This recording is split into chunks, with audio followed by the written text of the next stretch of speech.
ইশারা পেলেই অ্যাকশন। পেহেলগাঁওয়ে নারকীয় হত্যালীলার বদলা নিতে পুরোপুরি স্ট্যান্ডবাই মোডে ভারতের 3 বাহিনী। অর্থাৎ যে কোনো সময় যে কোনো জায়গায় যে কোনো রকম হামলা চালাতে তৈরি সেনা, বায়ুসেনা এবং নৌসেনা। ভারতের রক্ত ফুটছে বলে গতকালই বার্তা স্পষ্ট করে দিয়েছিলেন প্রধানমন্ত্রী। আর আজ প্রধানমন্ত্রী দীর্ঘ বৈঠক করলেন প্রতিরক্ষা মন্ত্রীর সঙ্গে। সমস্ত কিছু নিয়েই প্রথম প্রশ্ন। সীমান্তে বাড়ছে উত্তাপ, যে কোনো পরিস্থিতির জন্য তৈরি স্থলবাহিনী, বায়ুসেনা ও নৌবহর। প্রতিরক্ষা মন্ত্রীর সঙ্গে 45 মিনিটের বৈঠক করলেন প্রধানমন্ত্রী। খুব দ্রুত বড় সামরিক পদক্ষেপের পথে যাচ্ছে ভারত। দ্বিতীয় প্রশ্ন। রক্ত ফুটছে প্রত্যেক ভারতবাসীর, হুঙ্কার প্রধানমন্ত্রী নরেন্দ্র মোদী। বালাকোটের থেকেও কড়া পদক্ষেপ চান প্রাক্তন কেন্দ্রীয় মন্ত্রী ফারুক আবদুল্লাহ। উড়ির মতো সার্জিক্যাল স্ট্রাইক, নাকি বালাকোটের মতো এয়ার স্ট্রাইক, নাকি আরও বড় কোনো প্রত্যাঘাত? তৃতীয় প্রশ্ন। আমাদের 130টা পরমাণু অস্ত্র শুধু মডেল বানিয়ে রাখার জন্য নয়, বলছেন পাকিস্তানের রেলমন্ত্রী। পেহেলগাঁও হত্যাকাণ্ডে উস্কানির জন্য খোদ পাক সেনাপ্রধানকে দায়ী করলেন সে দেশেরই জয়েন্ট স্টাফ কমিটির চেয়ারম্যান। ভারতের চাপে দিশেহারা হয়েই কি এবার পরমাণু হামলার হুমকি পাকিস্তানের? চতুর্থ প্রশ্ন। পাকিস্তান বলছে হামলায় জড়িত নয়, ওদের কথা মেনে সিন্ধুর জল দিক ভারত, বললেন কাশ্মীরের কংগ্রেস নেতা এবং প্রাক্তন কেন্দ্রীয় মন্ত্রী সৈফুদ্দিন সোজ। ড্যামেজ কন্ট্রোলে নামতে হলো খোদ রাহুল গান্ধী ও মল্লিকার্জুন খার্গেকে। এমন সংবেদনশীল ইস্যুতে নেতারা যা খুশি বলে পার পেয়ে যাবেন। পঞ্চম প্রশ্ন। সিআরপিএফ ক্যাম্পের দূরত্ব 6 কিলোমিটার, 6.5 কিলোমিটার দূরে পেহেলগাঁও থানা। বৈশ্বরণ ভ্যালিকে টার্গেট করার আগে অন্তত 4 বার রেকি করে জঙ্গিরা, বলছে গোয়েন্দা সূত্র। চৌকিদারকে ধরা হবে না কেন? প্রশ্ন যোশী মঠের শঙ্করাচার্যের। গোয়েন্দা ব্যর্থতার দায় কেন নেবে না কেন্দ্র? তবে শুরুতেই আজ দেখাবো অ্যাকশনের জন্য প্রস্তুত সেনাবাহিনী। প্রধানমন্ত্রী ও প্রতিরক্ষা মন্ত্রীর বৈঠক, আর এই আবহেই এবার পরমাণু যুদ্ধের হুমকি দিচ্ছে পাকিস্তান।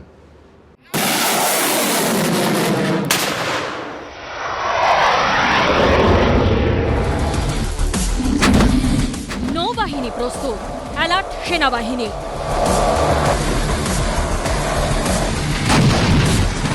বিমান বাহিনী শক্তি প্রদর্শন। প্রস্তুত 3 বাহিনী, শুধু সবুজ সংকেতের অপেক্ষা। স্থলে, জলে, আকাশে জবাব পাবে পাকিস্তান। শুধু প্রশ্ন হলো কখন, কিভাবে। जिन्होंने ये हमला किया है, उन आतंकियों को और इस हमले की साजिश रचने वालों को उनकी कल्पना से भी बड़ी सजा मिलेगी। 1947, 1962, 1971, 1999।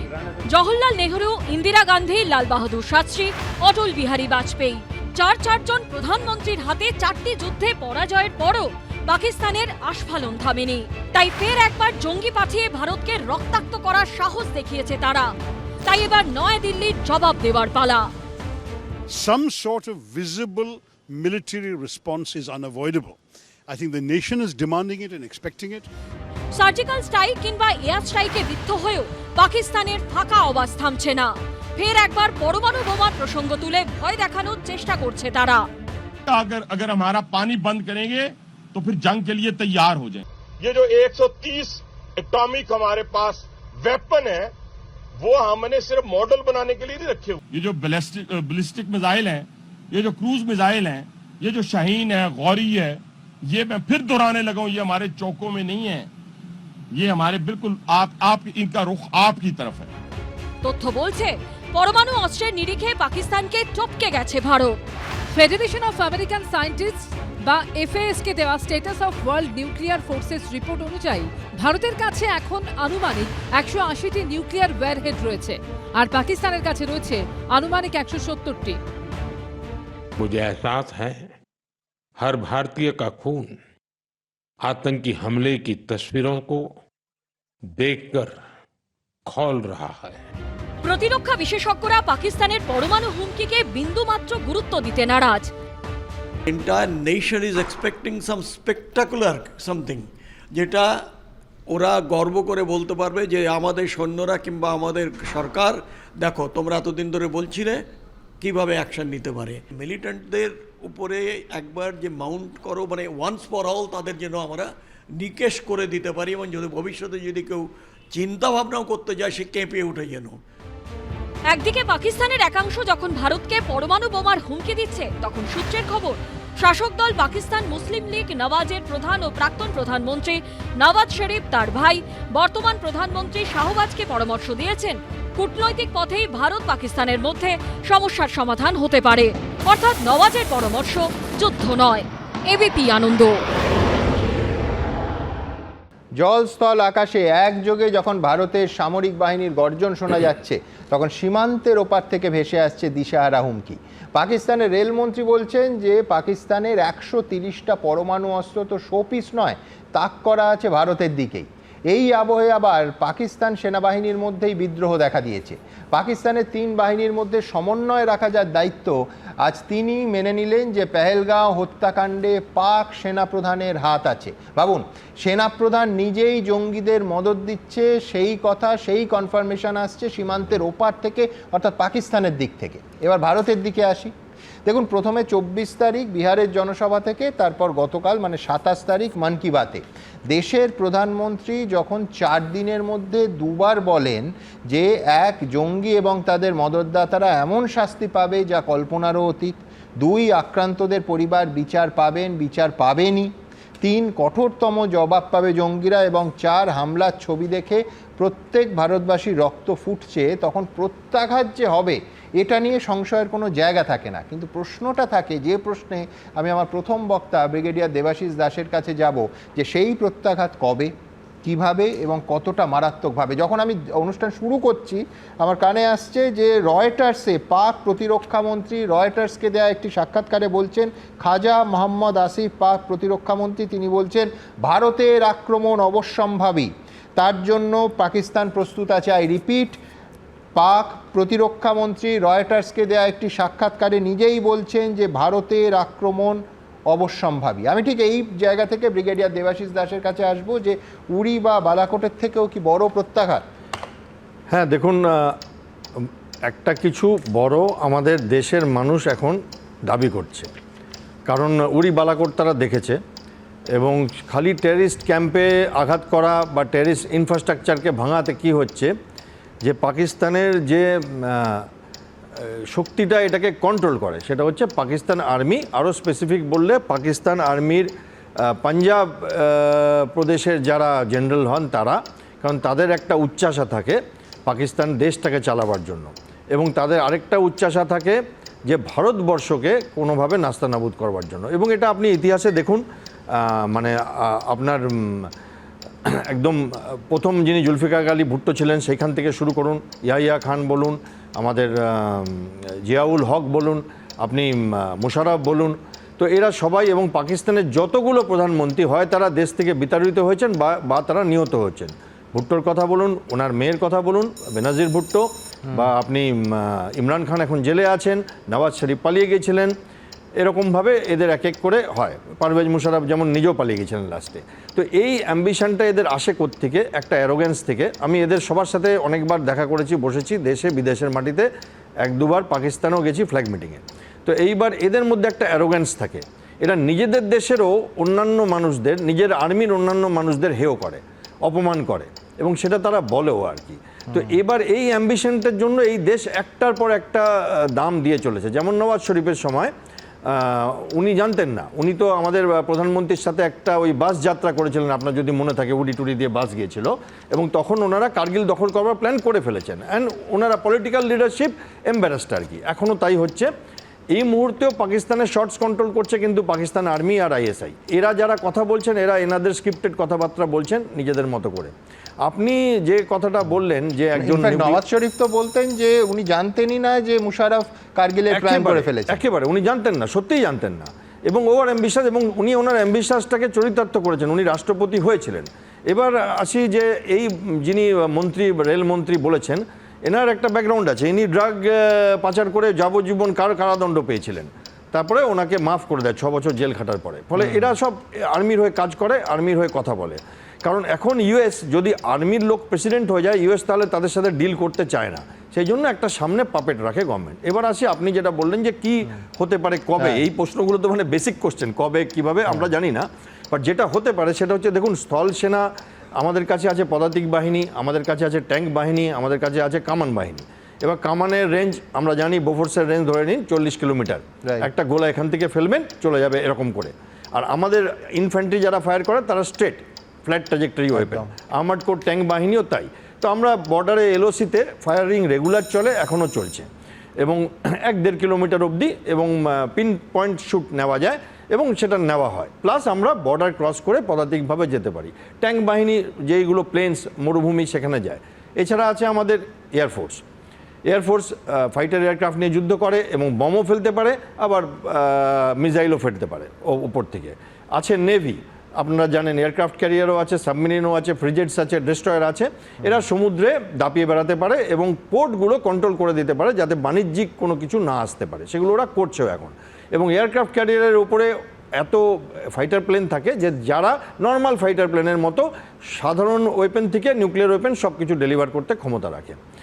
আর এইখানে একটা জল্পনা যে আমরা পাক অধিকৃত কাশ্মীরে এখান থেকে মিসাইল আনা হতে পারে, এটাও তো শোনা যায়। হ্যাঁ, একেবারে পাক অধিকৃত কাশ্মীর কেন, আমাদের যা মিসাইল শক্তি আছে পাকিস্তানের যে কোনো জায়গায় যাওয়া যেতে পারে। পাকিস্তানের যা মিসাইল শক্তি আছে ভারতের অনেকটা যেতে পারে, বাট পুরোটা না।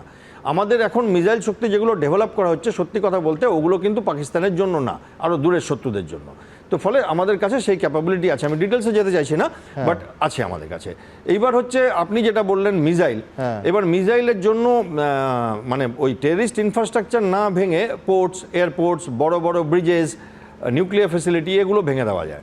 এবং পাকিস্তানের কাছে এয়ার ডিফেন্সের নামে সেরকম ভালো কিছু নেই। আমাদের যেমন আপনারা শোনেন S-400 আছে, রিসেন্টলি এনেছে। এবং আমি একটা জাস্ট ছোট্ট তথ্য দিচ্ছি আপনাকে, যেহেতু S-400 সিস্টেমটা রাশিয়ার এবং এটা F-16কেও ধরে ফেলতে পারে, এত উন্নত যে রাশিয়ার থেকে, আমেরিকার থেকে কনস্টিটিউশনালি আছে যে যদি কোনো দেশ রাশিয়ার থেকে S-400 কেনে তাহলে আমেরিকা তাই সেই দেশের ওপর ইকোনমিক স্যাংশন আনবে। ভারত কেনবার পরে আমেরিকাকে নিজেদের কনস্টিটিউশন চেঞ্জ করতে হয়েছিল, মানে করতে হয়েছে, অ্যাকোমোডেট করেছে ভারতকে, কারণ বলেছে না ভারতের যে চীনের সাথে ব্যাপারটা আছে সেখানে ওদের জন্য এটা দরকার হতে পারে।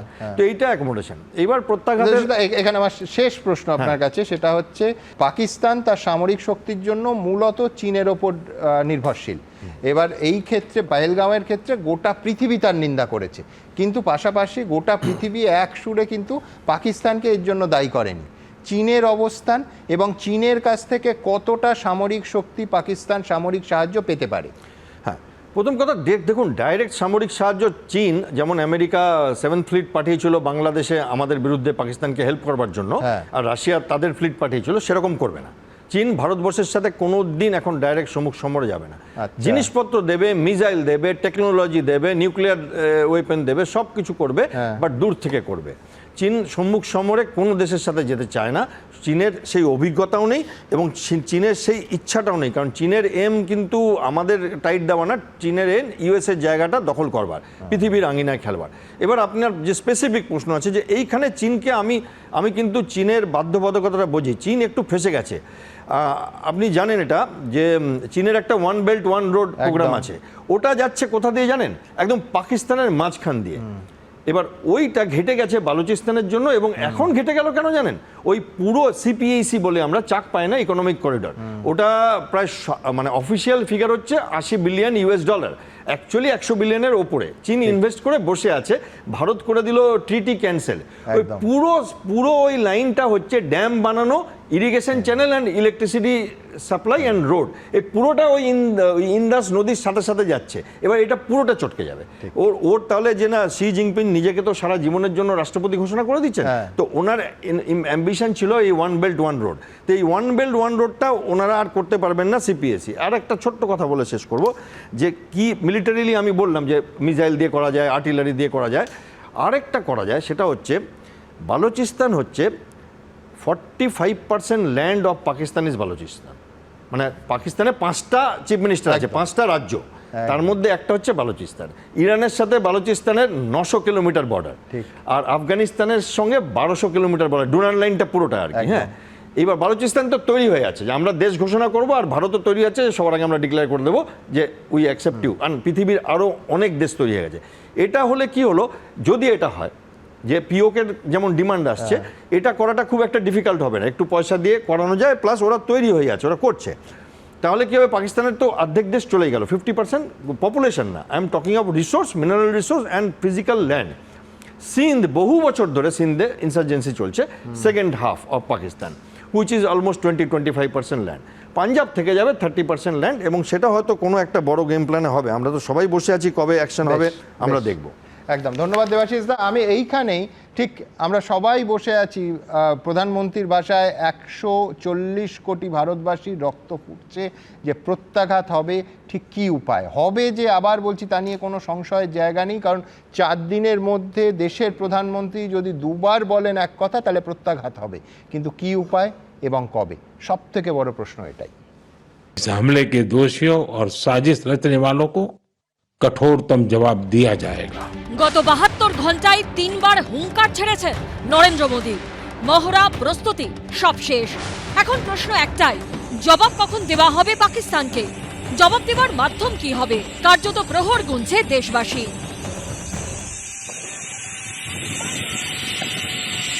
सजा मिलेगी, सजा मिल करके रहेगी। উরি হামলার পর সার্জিক্যাল স্ট্রাইক হয়েছিল, পুলওয়ামার পর বালাকোটে এয়ার স্ট্রাইক, এবার পেহেলগাঁওয়ে এভাবে পর্যটকদের ঠান্ডা মাথায় খুনের পর কি করবেন নরেন্দ্র মোদী? আল্লাহু আকবার, আল্লাহু আকবার, আল্লাহু আকবার। সোমবারই সামনে এসেছে একেবারে পেহেলগাঁওয়ে জঙ্গি হামলার সময়কার এই ছবি, যেখানে দেখা যাচ্ছে এক পর্যটক বৈশরণ উপত্যকার উপরে জিপ লাইন দিয়ে ছবি তুলতে তুলতে যাচ্ছেন। তিনি একটু এগোতেই নিচে দেখা যাচ্ছে লোকেরা আতঙ্কিত হয়ে ছুটোছুটি করছে। পর্যটক জিপ লাইন ধরে এগোতে এগোতেই শোনা যায় গুলির শব্দ।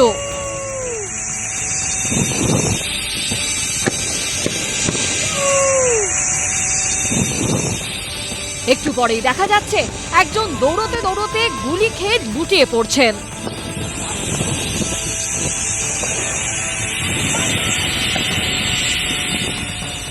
এই যে ভয়ঙ্কর দৃশ্য দেখে দেশবাসী কেঁপে উঠেছে, তার বদলা কিভাবে নেওয়া হবে?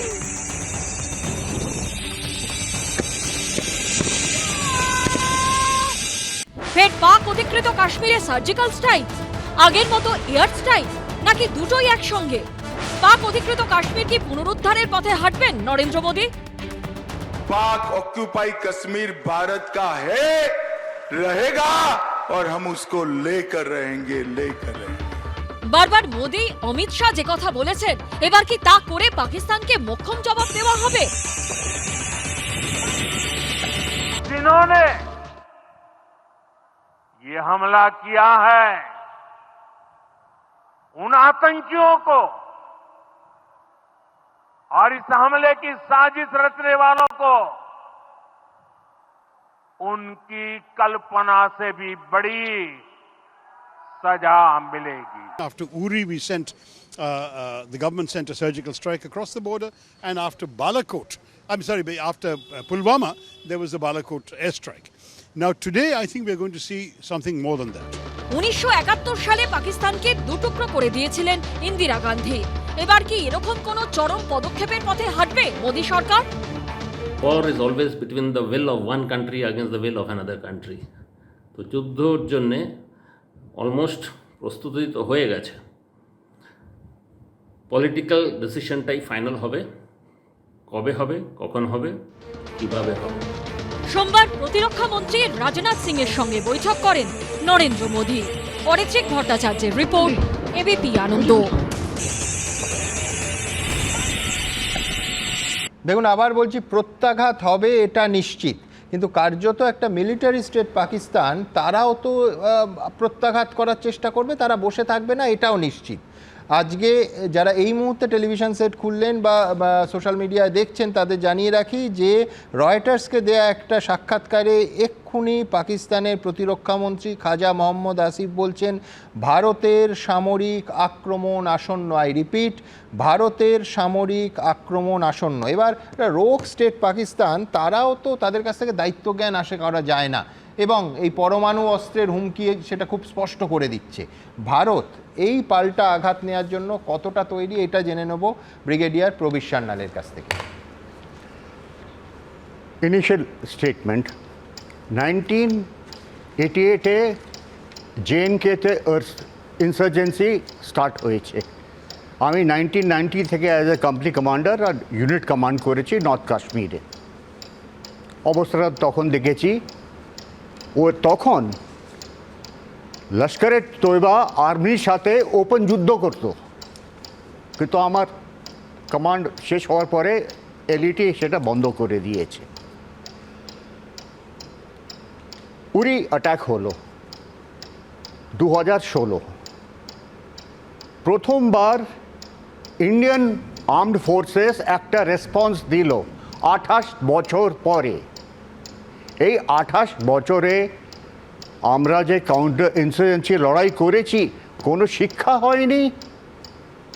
গভর্নমেন্ট, সিকিউরিটি ফোর্সেস, তা হয়নি। এখন হয়েছে 22 তারিখে।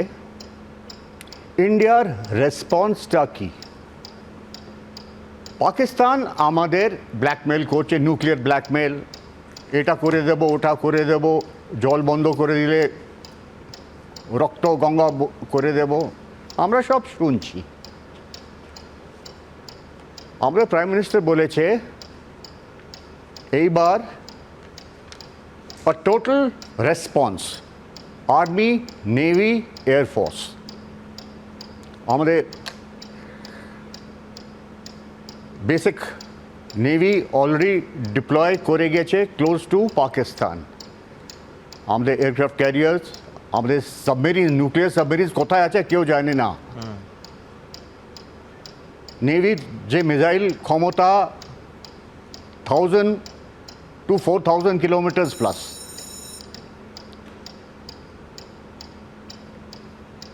রাফায়েল এসে গেছে ইন্ডিয়াতে, বালাকোটের সময় রাফায়েল ছিল না। Su-30 এফেক্টিভ এয়ারক্রাফট পাকিস্তানের কাছে কিছু। বালাকোটে মিরাজ 2000, মিরাজ 2000, মিরাজ 2000, হ্যাঁ মিরাজ 2000 এয়ারক্রাফট ছিল, রাফায়েল ছিল না। রাফায়েল তারপরে এসছে।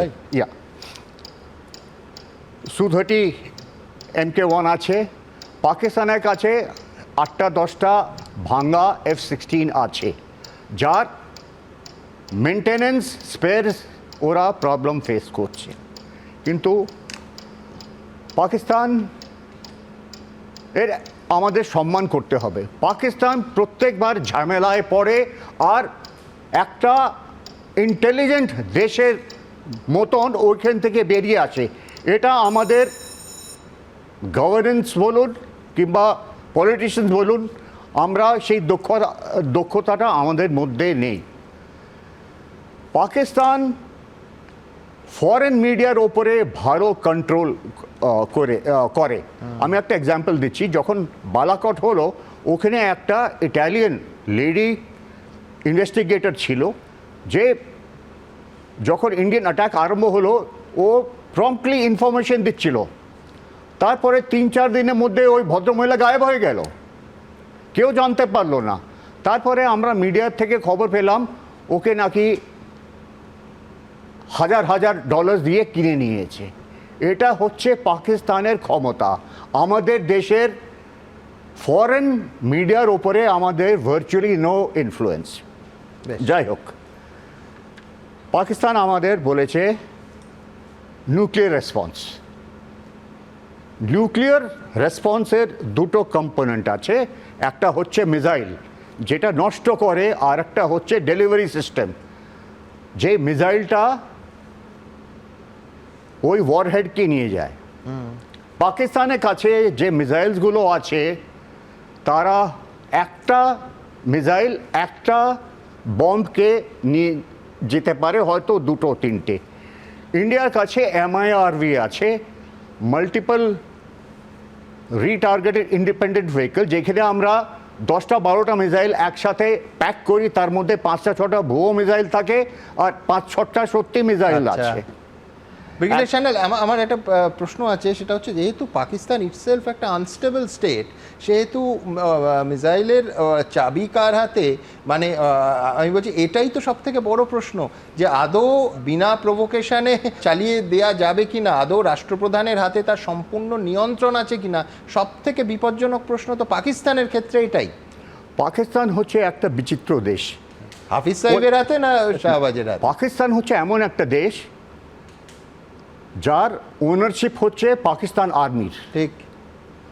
সো পাকিস্তান আর্মি সব কিছু ডিসাইড করে, ডিফেন্স, সিকিউরিটি, এগ্রিকালচার, যে কোনো মিনিস্ট্রি আপনি বলুন, পাকিস্তান মিলিটারি ডিসাইড করে। অবভিয়াসলি নিউক্লিয়ার বাটন চিফের কাছেই থাকবে। পলিটিশিয়ানসকে ওরা বিশ্বাস কোনো দিন করেনি, করবে না। বেশ, এখন ইস্যু হচ্ছে ইন্ডিয়ার রেসপন্সটা কি। হ্যাঁ, আমি মোটামুটি আমার আইডিয়া আছে ইন্ডিয়ার নিউক্লিয়ার ক্যাপাবিলিটির। আমি একটা ডিপার্টমেন্টে ছিলাম, একটু ঘাটাঘাটি করতাম। ইন্ডিয়া 24 ঘন্টার মধ্যে যদি একটা নিউক্লিয়ার রেসপন্স হয়, অ্যাকচুয়ালি রেসপন্স বলবো না, আমাদের যে স্যাটেলাইটস আছে, পাকিস্তানের যে নিউক্লিয়ার ইনস্টলেশনস আমাদের অবজারভেশনে আছে, আর আমরা যদি দেখি যে পাকিস্তান নিউক্লিয়ার মিসাইলসে নড়াচড়া করছে, আমরা প্রোঅ্যাক্টিভ হতে পারি। ওকে। সেকেন্ডলি, ইন্ডিয়ার নিউক্লিয়ার রেসপন্স হলো, প্লাস কনভেনশনাল অ্যাটাক হলো। ইন্ডিয়া এর 24 ঘন্টা লাগবে to take Pakistan from 2025 AD to 3000 or 3500 BC। 5000 বছর, মারাত্মক কথা বলছেন আপনি। 5000 বছর আমরা Big statement। 24 ঘন্টার মধ্যে পাকিস্তানকে নিয়ে যেতে পারি। এটা চীনও জানে, এটা বাকি সব ওয়েস্টার্ন নেশনসও জানে। আর আমার কিছু বন্ধু আছে যারা আমার সাথে কোর্স করছে। একটা দেশের অফিসার স্টাফ কলেজ কোর্স করেছে, ওর সাথে কন্ট্যাক্ট। ও আমাকে বলে, গয়া প্রবীর, তোমার দেশ একমাত্র দেশ যে আমাদের দেশের যে ড্রাগ প্রবলেম আছে, আফগানিস্তান হেরোইন, এটা বন্ধ করতে পারে ইন্ডিয়া। একবার যদি নিউক্লিয়ার ওয়ার লাগে, পাকিস্তান নেক্সট 300-400 বছর ধরে Afghan heroin USA, Canada, EU, great Britain, Australia, Japan, south Korea পাঠাতে পারবে না। ধন্যবাদ, ধন্যবাদ ব্রিগেডিয়ার সান্যাল। আমি এইখান থেকে একেবারে স্পষ্ট বলি যে দেখুন, ধ্বংসলীলা ভারতবর্ষের বা কোনো দেশের উদ্দেশ্য হতে পারে না, কিন্তু পাশাপাশি এইটা যে এটা ঠিক যে এই নারকীয় হত্যালীলার পর একেবারে প্রত্যাঘাত চাইছে ভারতবাসীরা। ঠিক এইখানে আমি পরপর কয়েকটা জিনিস রাখবো আপনাদের সামনে। যেমন 1998-এ 11ই মে রাজস্থানের পোখরানে ভারত পরমাণু ব্লাস্ট করে, এবং তারপর অটল বিহারী বাজপেয়ী তৎকালীন প্রধানমন্ত্রী বলেছিলেন যে এই পরীক্ষার পর আমরা ঘোষণা করছি এই পরীক্ষার সঙ্গে যে পরমাণু অস্ত্রের প্রয়োগের উদ্যোগ আমরা নেব না। No first use. যাদের কাছে পরমাণু অস্ত্র নেই তাদের বিরুদ্ধে ব্যবহার করব না, পরীক্ষা বন্ধ করার ঘোষণা করছি। ভারত কিন্তু পরমাণু শক্তিধর দেশ হিসেবে যে জায়গাটা নিয়েছিল 1998 সালের 11ই মে রাজস্থানে পোখরানে, তারপরে তৎকালীন প্রধানমন্ত্রী একেবারে স্পষ্ট ভাষায় অটল বিহারী বাজপেয়ীটি কী ঘোষণা করেছিলেন গোটা পৃথিবীর সামনে, দেখাবো সেইটা। परीक्षण के साथ हमने ये भी ऐलान किया कि हम परमाणु हथियारों का प्रयोग करने में पहल नहीं करेंगे। No first use. हमने ये भी कहा कि जिनके पास परमाणु शस्त्र नहीं है, हम उनके विरुद्ध उनका उपयोग नहीं करेंगे। हमने परीक्षण बंद करने का भी ऐलान किया। আর আজকে পাকিস্তান বলছে যে পাকিস্তানের কাছে 130টা পারমাণবিক অস্ত্র আছে, সেগুলো শুধুমাত্র শোপিস করে মডেল করে রেখে দেওয়ার জন্য নয়, এবং সেইখানে একেবারে ভারতের দিকে সেই অভিমুখ আছে ইত্যাদি ইত্যাদি। একেবারে স্পষ্ট হুমকি। এই হুমকি পাকিস্তানের দিক থেকে অবশ্য এই প্রথম আসছে তা নয়। আপনাদের মনে থাকবে 2019 সালের 21শে এপ্রিল রাজস্থানে প্রধানমন্ত্রী নরেন্দ্র মোদী ঠিক কী বলেছিলেন এই হুমকি প্রসঙ্গে, যে পাকিস্তানের হুমকিতে ভয় পাওয়ার নীতি আমরা ছেড়ে দিয়েছি। প্রায় প্রত্যেক দিন আমাদের কাছে নিউক্লিয়ার বাটন আছে, নিউক্লিয়ার বাটন আছে, এই কথা পাকিস্তান বলতো। তাহলে আমাদের কাছে কি আছে? এগুলো দীপাবলির জন্য রাখা আছে কি? নরেন্দ্র মোদী দেশের প্রধানমন্ত্রী একেবারে স্পষ্ট ভাষায় এই কথা বলেন 2019 সালের 21শে এপ্রিল। দেখুন, पाकिस्तान की धमकी से डरने की नीति को छोड़ दिया, वरना आए दिन हमारे पास न्यूक्लियर बटन है, यही कहते थे। तो हमारे पास क्या है भाई, ये दिवाली के लिए रखा है क्या? এবার সরাসরি আজকের খবরে আসি যে রাফাল যুদ্ধ বিমান কিনতে ফ্রান্সের সঙ্গে চুক্তি করলো, 26টা রাফাল আসবে, রাফাল এম অর্থাৎ হ্যাঁ মেরিন। একেবারে স্পষ্ট ভাষায় ঠিক কী আজকে চুক্তিটা হলো, কী জন্য হলো, আপনাদের সামনে রাখবো আমার পরের প্রতিবেদনে।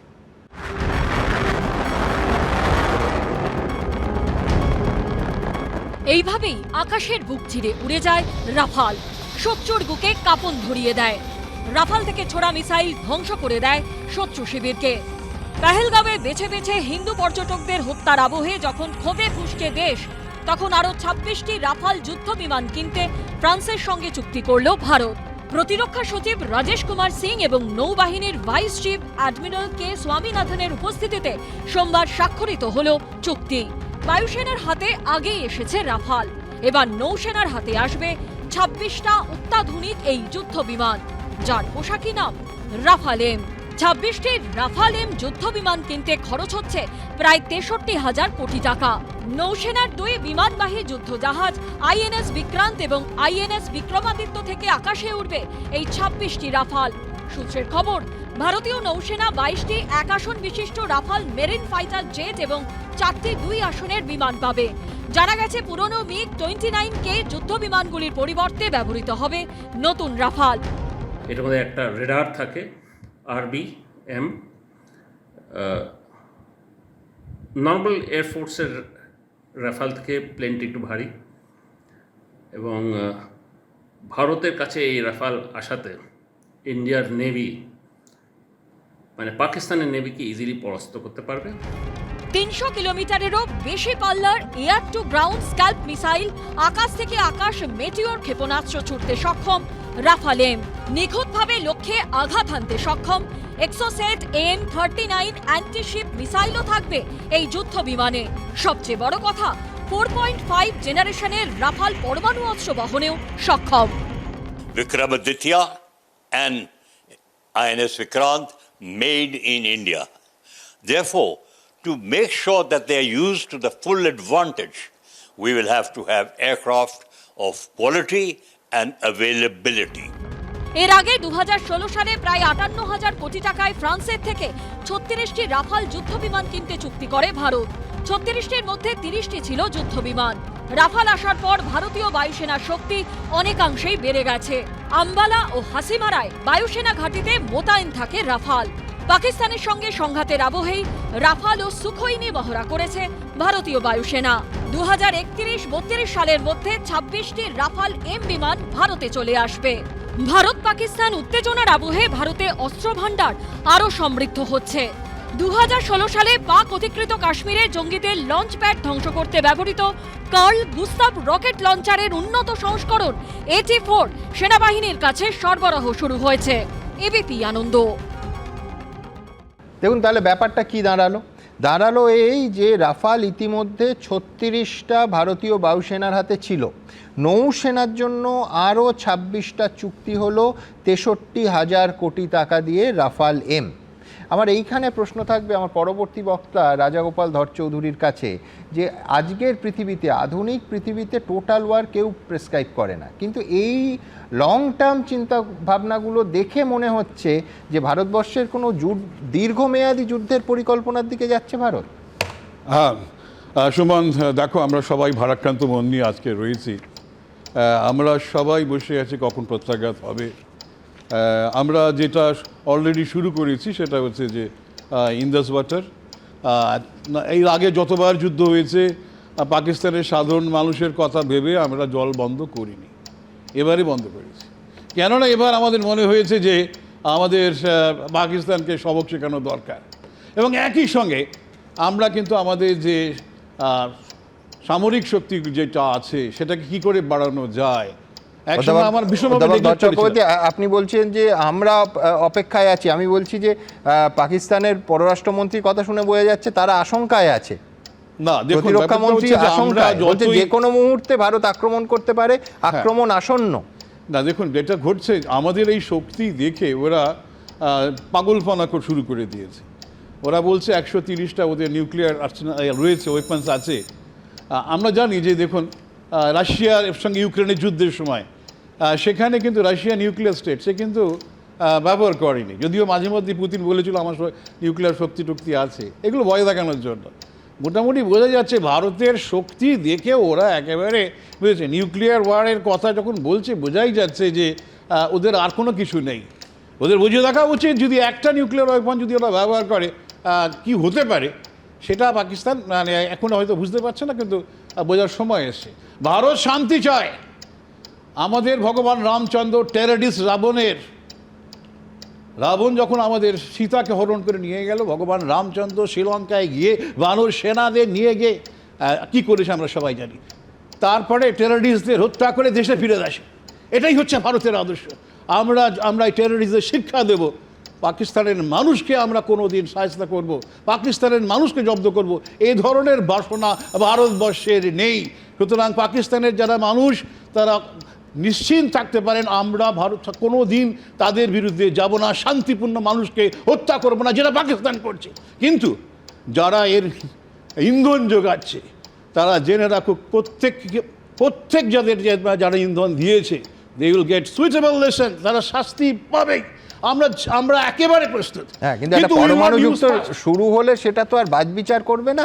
সাধারণ নাগরিকরা সীমান্তে যে প্রান্তেই থাকুক তারা ক্ষতিগ্রস্ত হবে।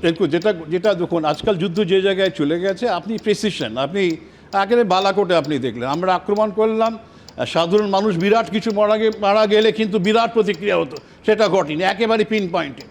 আমরা এখন ভারতের দিক থেকে, কিন্তু আমি বলছি পাকিস্তান তো অলমোস্ট একটা রোক স্টেট। পাকিস্তানে দেখুন যে জায়গায় অর্থনীতি চলে গেছে তাদের আর কি বাঁচার জায়গা নেই। এক কাপ চা কিনতে গেলে যে খরচা হচ্ছে, এবারে দেখুন গম তৈরি করতে পারবে না।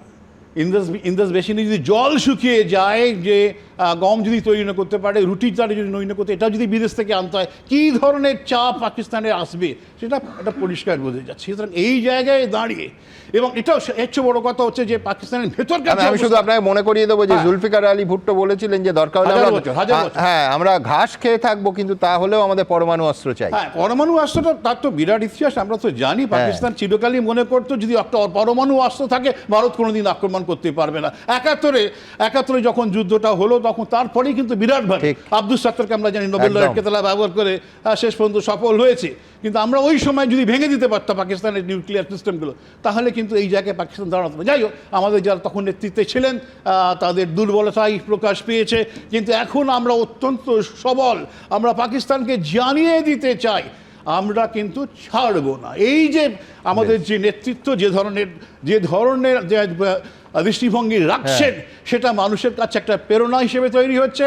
কিন্তু আমরা চাই যত শীঘ্র হোক, আন্তর্জাতিক সহানুভূতি ভারতের সঙ্গে আছে। এই সহানুভূতি বেশি দিন থাকে না। অলরেডি চীন বলে দিয়েছে একটা ইম্পার্শিয়াল ইনকোয়ারি হোক পহেলগাঁওয়ের ব্যাপারে। সুতরাং যত দেরি হবে তত কিন্তু সহানুভূতির বার্তাবরণ পাল্টে যেতে পারে। পাকিস্তান সেখানে নিরীহ মানুষকে মেরে বলতে পারে ভারত কিছু করে দিয়েছে। এই জায়গা থেকে উঠে আসতে গিয়েই আমাদের কিন্তু প্রত্যাঘাত দরকার, এবং একেবারে pin pointed target. Thank you. অনেক ধন্যবাদ আপনাকে। আমি এখান থেকে দুটো পার্টে আসবো। একটা হচ্ছে যে আন্তর্জাতিক সহানুভূতির কথা হচ্ছে, লক্ষ্য করবেন যে পেহেলগাঁওয়ে এই নারকীয় ঘটনার খুব স্বাভাবিকভাবেই আন্তর্জাতিক স্তরে সব দেশের তরফ থেকে নিন্দা হয়েছে, কিন্তু পাশাপাশি এর জন্য কটা দেশ পাকিস্তানকে দায়ী করেছে, উত্তরটা কিন্তু খুব সহজে হাতের করে গোনা যাবে। দুই, এই যে ঘটনা ঘটলো তাতে একদিকে গাফিলতি, আরেক নজরদারির অভাব। প্রথম দিন থেকে আমরা সেই দিকে অঙ্গুলি নির্দেশ করেছি, এবং সেই অবস্থানের কোনো পরিবর্তন কিন্তু হয়নি। আমার পরের প্রতিবেদনে দেখাবো, তারপর সরাসরি কাশ্মীরে আমার সহকর্মী সুকান্ত মুখোপাধ্যায়ের কাছে যাব যে জায়গায় এই ঘটনাটা ঘটলো। আবার বলছি, সরকারি তথ্য অনুযায়ী প্রায় 2500 মানুষ যে জায়গায় প্রতিদিন যায়, তার আশেপাশে কোথাও না কোনো সিআরপিএফ ক্যাম্প, না কোনো সেনা, আধা সেনা, কাশ্মীর পুলিশ, কারুর কোনো ক্যাম্পও ছিল না। অর্থাৎ অত্যন্ত সহজে এই জায়গাটাকে টার্গেট করা হয়, 4 বার রেকি করা হয়। অর্থাৎ যে আশঙ্কা আমাদের প্রথম দিনে ছিল, ক্রমশ সেই আশঙ্কা কেন ওই জায়গাটাকে বাছা হলো তা দৃঢ় থেকে দৃঢ়তর হচ্ছে। আমার পরের প্রতিবেদন। পেহেলগাঁওয়ের ভয়াবহ জঙ্গি হামলার ছবি দেখে শিউরে উঠেছে সবাই। সোমবার সামনে এলো একেবারে সেই সময়ের হাড়হিম করা আরেক ভিডিও। এই ভিডিওতে দেখা যাচ্ছে এক পর্যটক বৈশরণ উপত্যকার উপরে জিপ লাইন দিয়ে ছবি তুলতে তুলতে যাচ্ছেন। তিনি একটু এগোতেই নিচে দেখা যাচ্ছে উপত্যকায় লোকেরা আতঙ্কিত হয়ে ছুটোছুটি করছে। পর্যটক জিপ লাইন ধরে এগোতে এগোতেই শোনা যায় গুলির শব্দ। একটু পরেই দেখা যাচ্ছে একজন দৌড়তে দৌড়তে গুলি খেয়ে লুটিয়ে পড়ছেন। ঘন জঙ্গল থেকে ধীরে সুস্থে বেরিয়ে এসে ধর্ম জিজ্ঞাসা করে ঠান্ডা মাথায় পরপর খুন, হত্যালীলার পর জঙ্গলের পথ ধরে পালিয়ে যাওয়া, একেবারে নিখুঁত অপারেশন। কিন্তু বৈশরণকেই কেন টার্গেট করলো জঙ্গিরা? সূত্র বলছে ভৌগোলিক অবস্থানের জন্যই পরিকল্পনা করে বাছা হয়েছিল পীরপঞ্জালে ঘেরা দক্ষিণ কাশ্মীরের বৈশরণ উপত্যকাকে। বৈশরণ উপত্যকাকে ঘিরে যে ঘন জঙ্গল রয়েছে, যেখানে আমরা এই মুহূর্তে দাঁড়িয়ে রয়েছি, যেটাকে বলা হয় লিডার ফরেস্ট। মূলত এক্ষেত্রে এই জঙ্গল ব্যবহার করার নেপথ্যে যে কারণ সেনা তরফে জানা যাচ্ছে যে এখানে তারা হামলা করার পরে যাতে একেবারে শান্ত বা ধীরভাবে তারা বেরিয়ে যেতে পারে, সেই কারণে কিন্তু জঙ্গলকে ব্যবহার করা হয়েছিল। সূত্রের খবর, হামলার আগে 4 বার রেকি করেছিল জঙ্গিরা। ড্রোনের মাধ্যমে বোমা বিস্ফোরণের ছকও ছিল জঙ্গিদের। हो सकता है कि ड्रोन के जरिए भी यहाँ पे बम गिराने की कोशिश की जा सके, ऐसा भी देखा गया था कि ऐसा भी प्लान था, लेकिन ये प्लान इस वजह से नहीं किया जा सका क्योंकि वो एक बड़ा मैसेज देना चाहते थे एक ही समुदाय को, एक ही विशेष समुदाय को टारगेट करने से। तो अंधाधुंध फायरिंग करके या बम ब्लास्ट करके वो मैसेज नहीं जाता। পেহেলগাঁও থেকে সাইট সিনের জন্য সাধারণত 4টি জায়গা রয়েছে: বৈশরণ ভ্যালি, আরু ভ্যালি, বেতাব ভ্যালি এবং চন্দনবাড়ি। সূত্রের দাবি, তার মধ্যে বৈশরণকে টার্গেট করার নেপথ্যে ছিল নিখুঁত অঙ্ক। কারণ 3টি টুরিস্ট স্পটের কাছাকাছি সেনা বা আধা সেনার ক্যাম্প বা নজরদারি থাকলেও একমাত্র বৈশরণ উপত্যকাতেই সেই ব্যবস্থা নেই। বৈশরণ থেকে নিকটবর্তী সিআরপিএফ এর ক্যাম্পের দূরত্ব 6 কিলোমিটার। 6.5 কিলোমিটার দূরে পেহেলগাঁও থানা। এই পেহেলগামে যে কটি পয়েন্ট রয়েছে, অর্থাৎ আরু ভ্যালি, বেতাব ভ্যালি কিংবা চন্দনবাড়ি, এই প্রত্যেকটি জায়গাতে কিন্তু সেনা ছাউনি একেবারে স্পটের কাছাকাছি রয়েছে। কিন্তু একমাত্র এই বৈশরণ উপত্যকা, যেখানে প্রায় 6 কিলোমিটার যেতে হয় বা 6 কিলোমিটার আগে হচ্ছে 116 নম্বর ব্যাটালিয়ন। ताज्जुब इस बात का है कि इतने सारे टूरिस्ट, वहाँ पे एक बंदा आर्मी या पुलिस का कोई नहीं था। आर्मी कैंप के सामने से ही सब जाते थे, तो उनको पता ही है ना इतने टूरिस्ट ऊपर है, तो ऊपर कोई সিকিউরিটি নেই, কোই পুলিশ নেই। পর্যটকদের জন্য বৈশরণের দিকে যাবার 2টি রাস্তা রয়েছে: সিএম হাট পয়েন্ট এবং 116 নম্বর ব্যাটালিয়নের সামনের এই রাস্তা। 2টি জায়গা থেকেই বৈশরণের দূরত্ব 6 থেকে 7 কিলোমিটার। রাস্তা অত্যন্ত খারাপ এবং খাড়া। বৈশরণ যাওয়ার যে রাস্তাতে আমরা এই মুহূর্তে দাঁড়িয়ে রয়েছি, তা কিন্তু অত্যন্ত এবড়ো খেবড়ো। দেখা যাচ্ছে মেঠো এই রাস্তা, যেখানে পাথর ও বোল্ডার পড়ে রয়েছে। সেখান থেকে উপত্যকাতে পর্যটকদের পৌঁছতে গেলে একমাত্র ভরসা কিন্তু এই রকমই ঘোড়া। পাশাপাশি মাউন্টেন বাইক থাকলেও বেশিরভাগ পর্যটকেরা কিন্তু এই রাস্তার জন্য তারা ব্যবহার করতেন ঠিক এরকমভাবে ঘোড়সওয়ার। উপরে বৈশরণে কোনো ঘটনা ঘটলে নিচ থেকে সেনা বা পুলিশের পৌঁছতে সময় লাগবে। এই সুযোগকেই কাজে লাগায় জঙ্গিরা। সেনাবাহিনীকে এই ঘটনার পরে স্পটে পৌঁছতে কিন্তু বেশ কিছুটা সময় লাগবে। এটা কিন্তু জঙ্গিরা বা যারা হামলা করেছিলেন সেই হামলাকারীরা আগে থেকেই তার ক্যালকুলেশন বা তার হিসেব তাদের কাছে ছিল। ফলত তারা অত্যন্ত ধীর গতিতে জঙ্গল এরিয়া থেকে বেরোয়। প্রত্যেকের যারা টুরিস্ট ছিলেন তাদের নাম, ধর্ম, পরিচয় তাদের কাছ থেকে জেনে একেবারে তাদেরকে সুনির্দিষ্টভাবে টার্গেট করে তাদেরকে খুন করে এবং পায়ে হেঁটে তারা কিন্তু সেই উপত্যকার জঙ্গলে তারা মিলিয়ে যায়। এনআইএ সূত্রে খবর, নিহতদের পরিবারের সদস্যদের বয়ান রেকর্ড করতে কমপক্ষে তাদের 26টি টিম কাজ করছে। সুকান্ত মুখোপাধ্যায় ও আবির দত্তের রিপোর্ট, এবিপি আনন্দ। সরাসরি আমার সহকর্মী সুকান্ত মুখোপাধ্যায়ের সঙ্গে কথা বলবো। সুকান্ত, পাইন বনের দিক থেকে জঙ্গিরা ঢুকেছিল, ধর্ম বেছে বেছে নারকীয় নরহত্যা করে পাইন বনের মধ্যে মিলিয়ে যায়। তুমি পরপর আমাদের দেখিয়েছো যে foliage penetrating radar, thermal radar, drone উড়িয়ে চিরুনি তল্লাশি হচ্ছে। সম্ভাবনা তো দুটো, একটা হচ্ছে 8 ঘন্টা ট্রেক করে পাক অধিকৃত কাশ্মীরে তারা চলে গেছে, আর যেটা গত 2 দিন ধরে প্রচণ্ড শোনা যাচ্ছে, তুমিই বলছিলে যে গোয়েন্দা সূত্রে যা শুনতে পাচ্ছ, এই নরাধামরা বেরিয়ে যেতে পারেনি, এইখানেই এই দিকেই লুকিয়ে আছে। কি শুনছো এখন? দেখো, জানিয়ে রাখি যে বৈসারন ভ্যালি যেখানে অ্যাটাক করা হয়েছে সেটা কিন্তু অত্যন্ত সুপরিকল্পনাভাবে করা হয়েছে। তার কারণ মার্চ পর্যন্ত এই বৈসারন ভ্যালি কার্যত বরফে ঢাকা থাকে এবং মার্চের পরে এই যে একেবারে এপ্রিল কিংবা মে মাসটাতে তখন কিন্তু কার্যত সেখানে পর্যটকদের ভিড় তেমন থাকে না, কিন্তু ব্যতিক্রম হয়ে যায় এই বছর যেখানে প্রচুর পর্যটক বৈসারন ভ্যালিতে যায়। এবং এই বৈসারন ভ্যালি এই কারণে জঙ্গিরা বেছে নিয়েছিল, তার কারণ ঠিক বৈসারন ভ্যালি থেকে 6 কিলোমিটার দূরে প্রথম একটি ক্যাম্প রয়েছে 116 নম্বর সিআরপিএফ ব্যাটালিয়ন, এবং সেখান থেকে তারা পুরো ক্যালকুলেশন করে রেখেছিল যে এবড়ো খেবড়ো রাস্তা রয়েছে সেখানে সেনাবাহিনীর আসতে যতটা সময় থাকা দরকার ঠিক তার মধ্যে তারা বৈসারন ভ্যালিকে ব্যবহার করবে এবং তার ভেতরে তারা ঢুকবে কিন্তু লিডার ফরেস্ট ধরে। এই লিডার ফরেস্ট অত্যন্ত ঘন একেবারে জঙ্গল এরিয়া, তার ঠিক পিছনের দিকে বড় পাহাড় রয়েছে যেটাকে টপকে যেমন জম্মুর দিকে যাওয়া যায় তেমনই কিন্তু একেবারে পাকিস্তান এলওসিও কিন্তু ক্রস করা যায়। ফলত এই মুহূর্তে সবথেকে বড় প্রশ্ন হচ্ছে যে এই যারা জঙ্গিরা যারা হামলা করেছিল তারা ঢুকেছিল কোন রাস্তা থেকে বা ঠিক কোন ডিরেকশন থেকে ঢুকেছিল। তবে এইটুকু পরিষ্কার হয়ে গেছে যে তারা জঙ্গলকে ব্যবহার করেছিল বা কেমোফ্লেজ ড্রেস পরেছিল কার্যত জঙ্গলের মাঝে নিজেদেরকে লুকিয়ে রাখতে, এবং তারাই হামলা করে যাতে খুব সুপরিকল্পিতভাবে তারা বেরিয়ে যেতে পারে সেটাকে মাথায় রেখে এই গোটা বিষয়টিকে পরিকল্পনা করা হয়েছিল বা এই ক্যালকুলেশন তারা করেছিল। এখন প্রশ্ন হচ্ছে যে এই 6 দিনের ভেতরে যেহেতু তারা এখনো ধরা পড়েনি, সেনাবাহিনীর তরফে তল্লাশি করা হচ্ছে চপার উড়িয়ে, ড্রোন উড়িয়ে বা একাধিক প্রযুক্তিকে ব্যবহার করে, তাই প্রশ্ন হচ্ছে যে এই জঙ্গিরা তারা কি পাকিস্তানে ফের ট্রেক করে তারা চলে গিয়েছেন কোনোভাবে এলওসি পার করে, নাকি তাদেরকে সেখানকার বাসিন্দাদের একাংশ তারা তাদেরকে মদত দিয়েছে। ফলত এই প্রশ্নটা এই মুহূর্তে সবথেকে বড় হয়ে উঠছে এবং সেই কারণে আজকে আমরা দেখেছি যে ডোডা একেবারে কিস্তওয়াড় অঞ্চল, এছাড়া এর আগে আমরা দেখেছি কুলেগামে বা পেহেলগাঁওয়ের একাধিক জায়গাতে সেখানে কিন্তু বাড়িতে বাড়িতে সেনা অভিযান তল্লাশি করছে, সেনা অভিযান হয়েছে এবং সেখানে কিন্তু এই মুহূর্তে তল্লাশি করছেন সেনা কর্তারা। এখন দেখার যে 6 দিন পেরিয়ে গেছে আর কতদিন লাগে সেই সমস্ত জঙ্গিদেরকে ধরতে বা যারা তাদেরকে। অর্থাৎ সুকান্ত, আমি বলছি যে পাক অধিকৃত কাশ্মীরে চলে গেছে এটা নিশ্চিত নয়, তাই নয়তো জম্মুতে এই তল্লাশি হতো না। একেবারে স্পষ্ট এইখানে কেউ তাদের আশ্রয় দিয়েছে বা লুকিয়ে রেখেছে, এটাও একটা সম্ভাবনা এখন গোয়েন্দা কর্তারা ভাবছেন, তাই তো? একেবারে দুটো সম্ভাবনাই রয়েছে এবং সেই কারণে তারা যেমন এই যে ডোডা বা কিস্তওয়াড়ি অঞ্চল রয়েছে যা বৈসারন থেকে মাত্র 7 কিলোমিটার দূরে রয়েছে, এছাড়া পেহেলগামের আরও একাধিক গ্রামে তারা তথ্য তল্লাশ করছেন। সেদিনকে উপত্যকা অঞ্চলে যারা শাল বিক্রেতা ছিলেন, যারা সেখানে চা বিক্রেতা ছিলেন বা ঘোড়সাওয়ার ছিলেন, প্রত্যেককে জিজ্ঞাসাবাদ করা হচ্ছে। এছাড়া সেখানে সেদিনকে স্যাটেলাইট সার্ভেলেন্সও করা হচ্ছে যে কারা কারা সেখানে উপস্থিত ছিলেন। যারা উপস্থিত ছিলেন তাদের সকাল থেকে রাত পর্যন্ত প্রত্যেক দিন একেবারে পেহেলগাম থানাতে জিজ্ঞাসাবাদ করা হচ্ছে। পাশাপাশি তারা পাক অধিকৃত কাশ্মীরে চলে গিয়েছেন কিনা সেটার কারণেও কিন্তু তারা এই সমস্ত যে ঘন জঙ্গল রয়েছে সেখানে মাউন্টেন বাইক দিয়ে, ঘোড়সাওয়ার নিয়ে কিংবা তারা তাদের মতন প্রযুক্তি ব্যবহার করে তাদেরকে কিন্তু তল্লাশ করার চেষ্টা করছেন।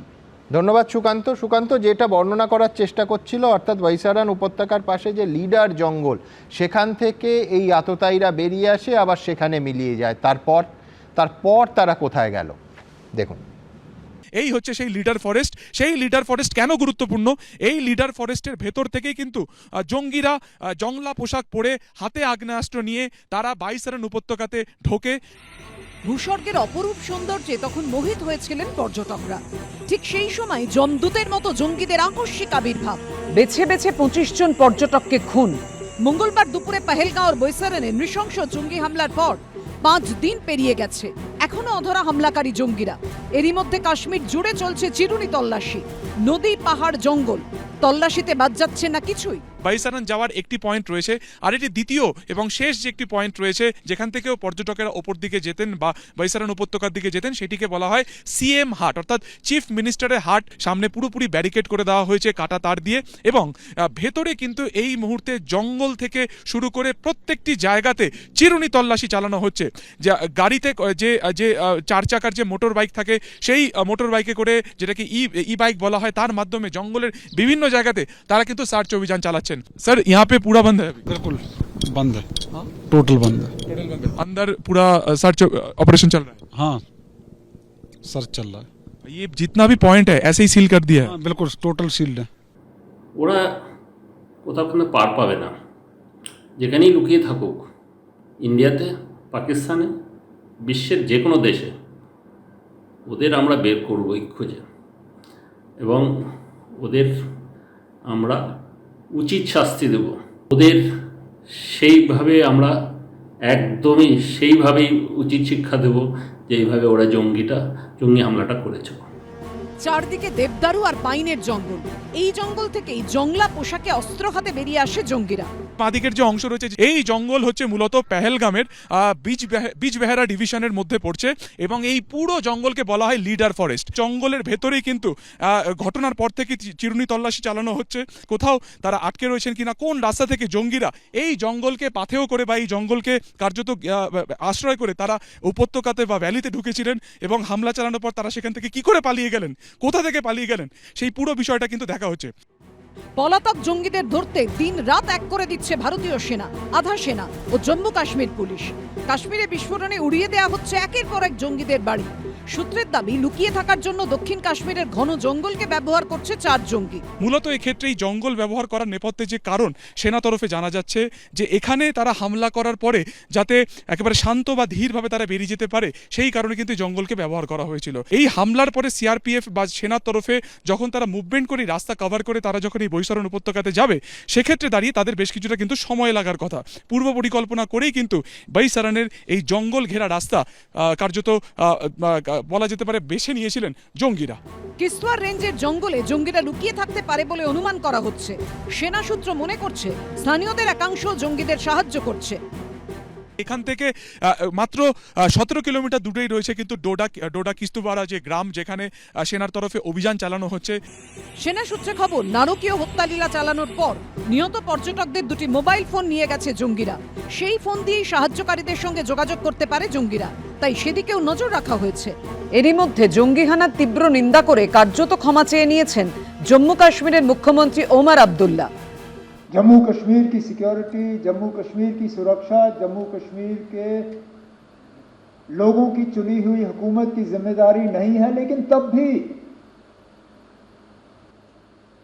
यहाँ के वजीर आला की हैसियत से, यहाँ की टूरिज्म के मिनिस्टर की हैसियत से मैंने इन लोगों को दावत दी थी यहाँ आने की। मेजबान होते हुए मेरी जिम्मेदारी थी कि सही सलामत मैं इन्हें यहाँ से वापस भेजूं। नहीं भेज पाया, मेरे पास अल्फाज नहीं थे कि मैं क्या कह के उनके घर वालों से माफी मांगूं। অধরা জঙ্গিদের খোঁজে লাগাতার তল্লাশি চালিয়ে যাচ্ছে বাহিনী। সুকান্ত মুখোপাধ্যায়ের রিপোর্ট, এবিপি আনন্দ, কাশ্মীর।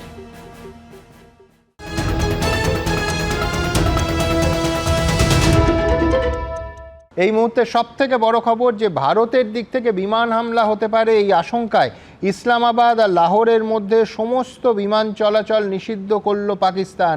আবার বলছি, ভারতের দিক থেকে ভারত বিমান হামলা চালাতে পারে এই আশঙ্কায় ইসলামাবাদ এবং লাহোরের মধ্যে সমস্ত বিমান চলাচল নিষিদ্ধ করল পাকিস্তান। আমি 2 সেনাকর্তার কাছে আসব। ব্রিগেডিয়ার দাস, দেখুন, এই যে একটা খফ বলেন, হ্যাঁ, যে এই যে একটা আতঙ্ক, এই সিচুয়েশনটা পাকিস্তানের দেখতে ভালো লাগছে। কারণ এই আতঙ্ক না থাকলেই নেক্সট সিচুয়েশন হয়, মুঝে আচ্ছা লাগা, হ্যাঁ, যে নেক্সট সিচুয়েশন যেটা সেটা হচ্ছে কিভাবে কিছু শয়তানি করব, অন্য শান্তিপ্রিয় দেশেদেরকে কিভাবে নাস্তানাবুদ করব। এদের থার্ড কোনো সিচুয়েশন নেই, হয় আতঙ্কে থাকবে, যেমন 71-এ এরা বললো সিমলা ট্রিটি ক্যান্সেল করে দিয়েছে, বললো তো একদম, তাহলে ওই 93,000 সৈন্যরা কি আবার ফেরত আসবে, বা আমরা যেটা দিয়েছিলাম এরিয়াটা ওটা ফেরত নেব? মানে সিমলা ট্রিটি ক্যান্সেল করলে আমাদের কি অসুবিধা, আমরা তো তাহলে পিওকেটা নিয়ে নেবো পুরো আর কি। হ্যাঁ, তো এই যে আতঙ্ক, এটা আগেও হয়েছিল, মাঝখানে একবার রব উঠেছিল যে ভারত নাকি আজকে রাত্রে অ্যাটাক করবে, এই সময় না, বছর খানেক আগে পুরো লাইটস আউট ছিল ইসলামাবাদে, এবং ইউটিউবাররা সেগুলো নিয়ে ডিসকাশন করেছিল যে কেন লাইটস আউট হয়ে গেছে। এই আতঙ্কটাকে আমাদের এখন ফ্রুক্টিফাই করতে হবে, মানে একটা কিছু অ্যাকশন করতে হবে। পাকিস্তান বুঝে গেছে ইন্ডিয়ার থেকে একটা রিয়াকশন আসবে, কবে আসবে, কীরকমভাবে আসবে, কতটা আসবে কেউ জানে না, কিন্তু রিয়াকশন হবেই হবে। পাকিস্তান কিছুটা মিথ্যে কথা, কিছুটা ফ্যাব্রিকেটেড ইনফরমেশন দিয়ে নিজেদের লোকেদের ওপরে এক ধরনের চাপ সৃষ্টি করতে চাচ্ছে। পাকিস্তানের অবস্থা হচ্ছে, ওরা আপনি বলছেন এতে বোঝা যাচ্ছে যে পাকিস্তান ইটসেলফ আনআর্মড, মানে এই আতঙ্কে লাহোর আর ইসলামাবাদের মধ্যে যাবতীয় মানে সিভিলিয়ান এবং মিলিটারি 2 ধরনের বিমান চলাচল বন্ধ করে দিল যে ভারত বিমান হানা করতে পারে এই আশঙ্কায়। এটা তো কোথাও পাকিস্তান আননার্ভড হয়েছে।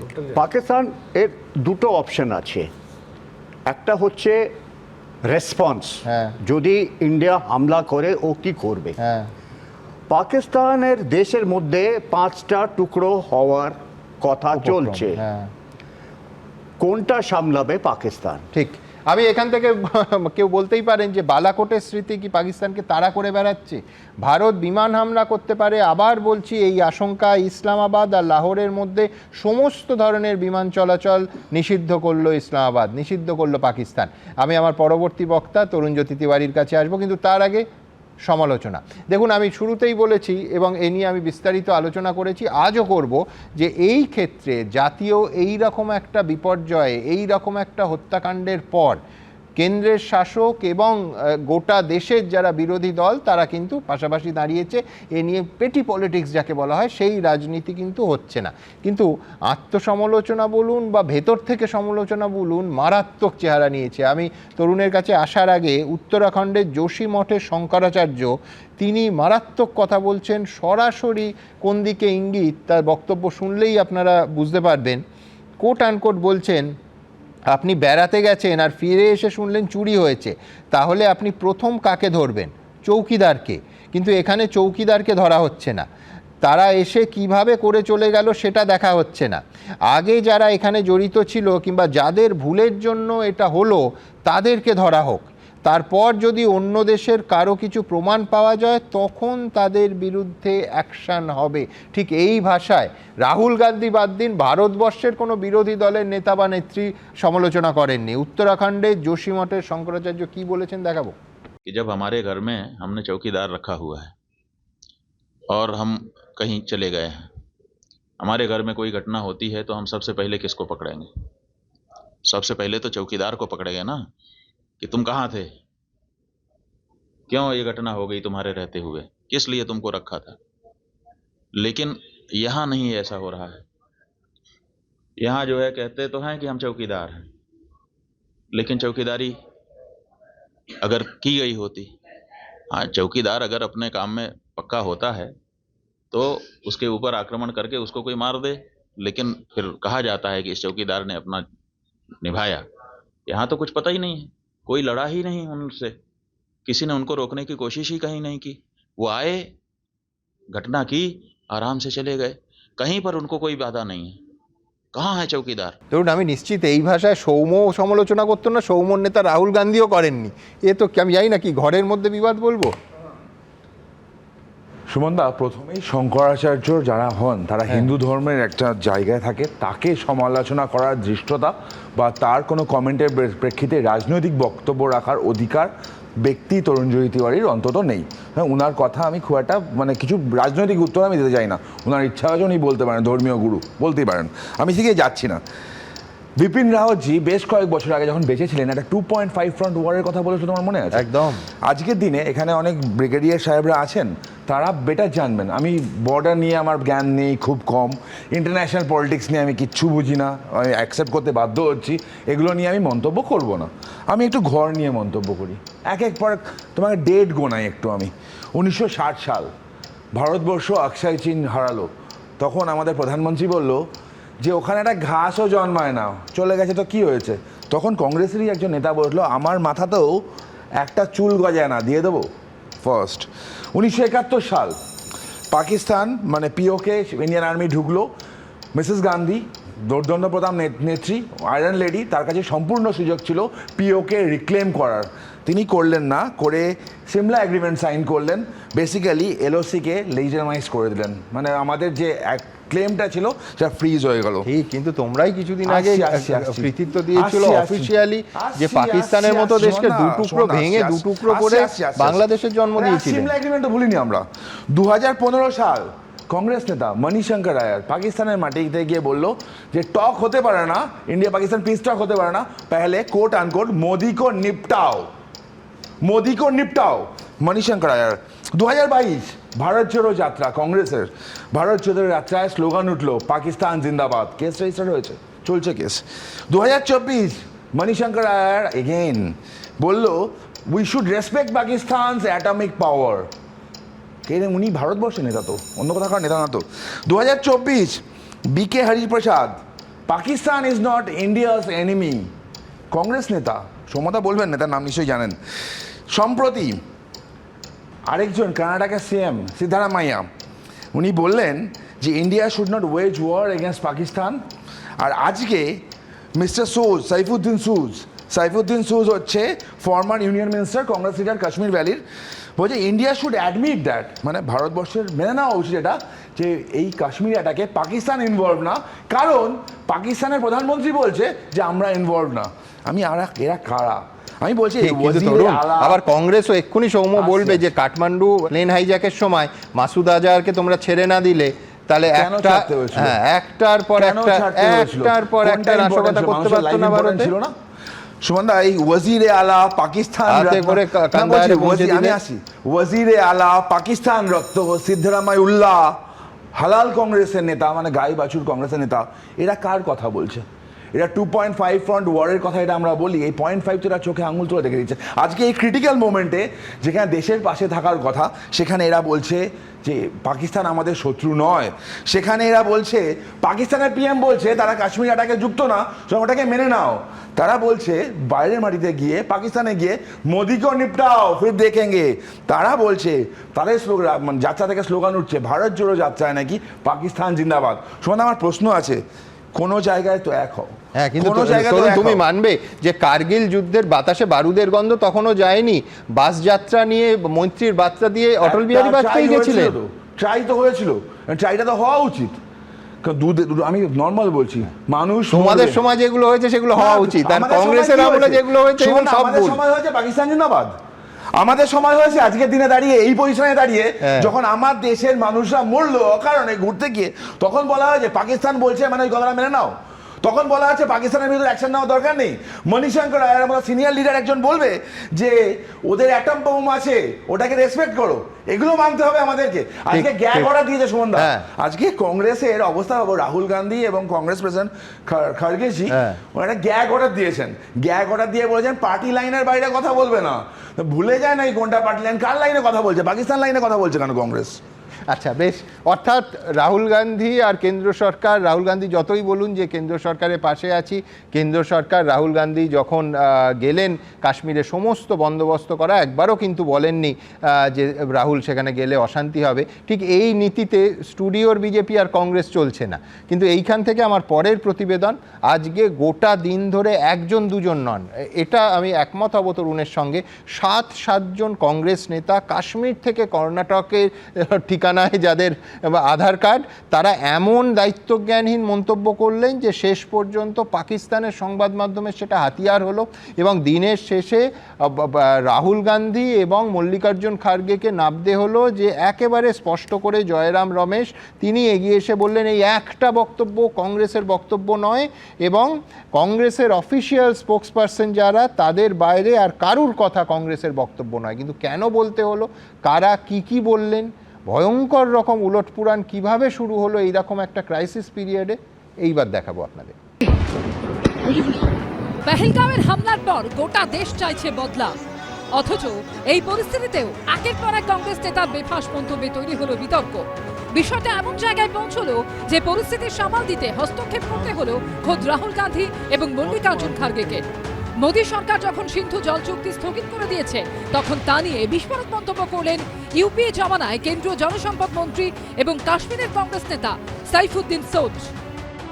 Pakistan's word should be accepted that it is not involved in Pahalgam. What will we do with water that is available? It will submerge Punjab and Jammu and Kashmir altogether. And water should flow down to the sea through its own course. হামলায় নিজেদের প্রিয়জনকে হারিয়ে ফিরেছেন যারা, তাদের প্রত্যেকে বলেছেন হিন্দু কিনা জানার পর খুন করেছে জঙ্গিরা। অথচ তা নিয়ে কার্যত অবিশ্বাসের সুর শোনা গেছে মহারাষ্ট্রের কংগ্রেস বিধায়ক বিজয় বাদেত্তিয়ারের মুখে। बात क्या करते हैं तो उन्होंने हिंदू का पूछ कर मारा। अरे कोई टेररिस्ट को पूछने तक समय होता है क्या? उनके कान में जाके नजदीक जाके पूछेगा? ये सब जो बातें हैं बहुत सारे इसमें कंट्रोवर्शियल। কংগ্রেস নেতাদের এই সব বিতর্কিত মন্তব্যকে হাতিয়ার করেছে বিজেপি। सैफुद्दीन सोज जो कश्मीर के नेता हैं और कांग्रेस के नेता हैं, उनका कमेंट सुनने में आया। हमें पाकिस्तान के शब्दों को स्वीकार कर लेना चाहिए।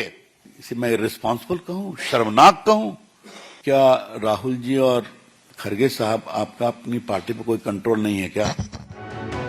বিতর্কের মুখে শেষ অবধি দলের নেতাদের মুখ বন্ধ করতে তৎপর হতে হয়েছে কংগ্রেস হাইকমান্ডকে। সূত্রের দাবি, কংগ্রেস নেতাদের এই ধরনের মন্তব্যে রাহুল গান্ধী এবং মল্লিকার্জুন খার্গে অত্যন্ত ক্ষুব্ধ।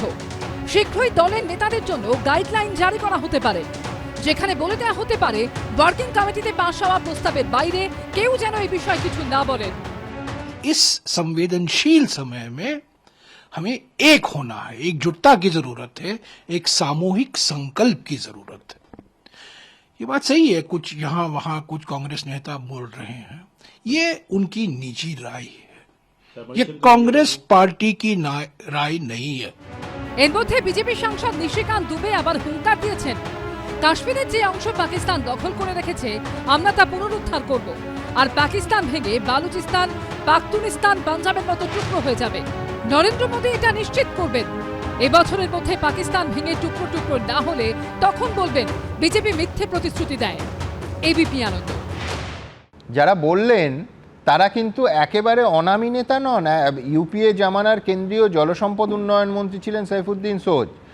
এই মুহূর্তে কংগ্রেস বিধায়ক শুধু নয়, মহারাষ্ট্রে বিরোধী দলনেতা হচ্ছে বিজয় বাদিয়ার। আমি বলছি, আমি সৌম্যর কাছে যাব, যে অর্থাৎ যে ঘটনার জন্য জয়রাম রমেশকে রাহুল গান্ধী এবং মল্লিকার্জুন খার্গে এবং অফিসিয়াল স্পোক্সপারসনদের কোর্ট করতে হলো দিনের শেষে ড্যামেজ কন্ট্রোল করতে, তারা এই এত কিছু গোটা দিন ধরে 7 জন বলে পার পেয়ে গেলেন। এ তো শাস্তি দরকার। তার কারণ শুধু বিজেপিকে আক্রমণ তারা নিজের মতো করতে পারেন, কিন্তু এই রকম একটা ক্রাইসিস সিচুয়েশনে কার্যত পার্টির নির্দেশের উল্টো দিকে গেলেন এরা প্রত্যেকে। দেখুন, প্রাথমিকভাবে যে কথাগুলো তারা বলেছেন তার এগেনস্টে সিডব্লিউসির মেম্বার এবং তারপরে সর্বভারতীয় কংগ্রেস নেতৃত্ব যেটা কন্ডেম করার বলে দিয়েছে, আমাদের নীতি খুব পরিষ্কার এবং কথা খুব পরিষ্কার। আমি আপনাদের এখানে অনেকগুলো শোতেই বলেছি যে ভারতবর্ষের আমরা আজকের দিনে দাঁড়িয়ে কংগ্রেস প্রথম দিন থেকে ডে 1 থেকে কাশ্মীরের ব্যাপারে আমরা খুবই সেন্সিটিভ এবং বরাবরই বলেছি। দেখুন, উড়ি হয়েছে, কার্গিল হয়েছে, পুলওয়ামা হয়েছে, একটার পর একটা ঘটনা হয়েছে, আগেও হয়েছে, পরেও হয়েছে।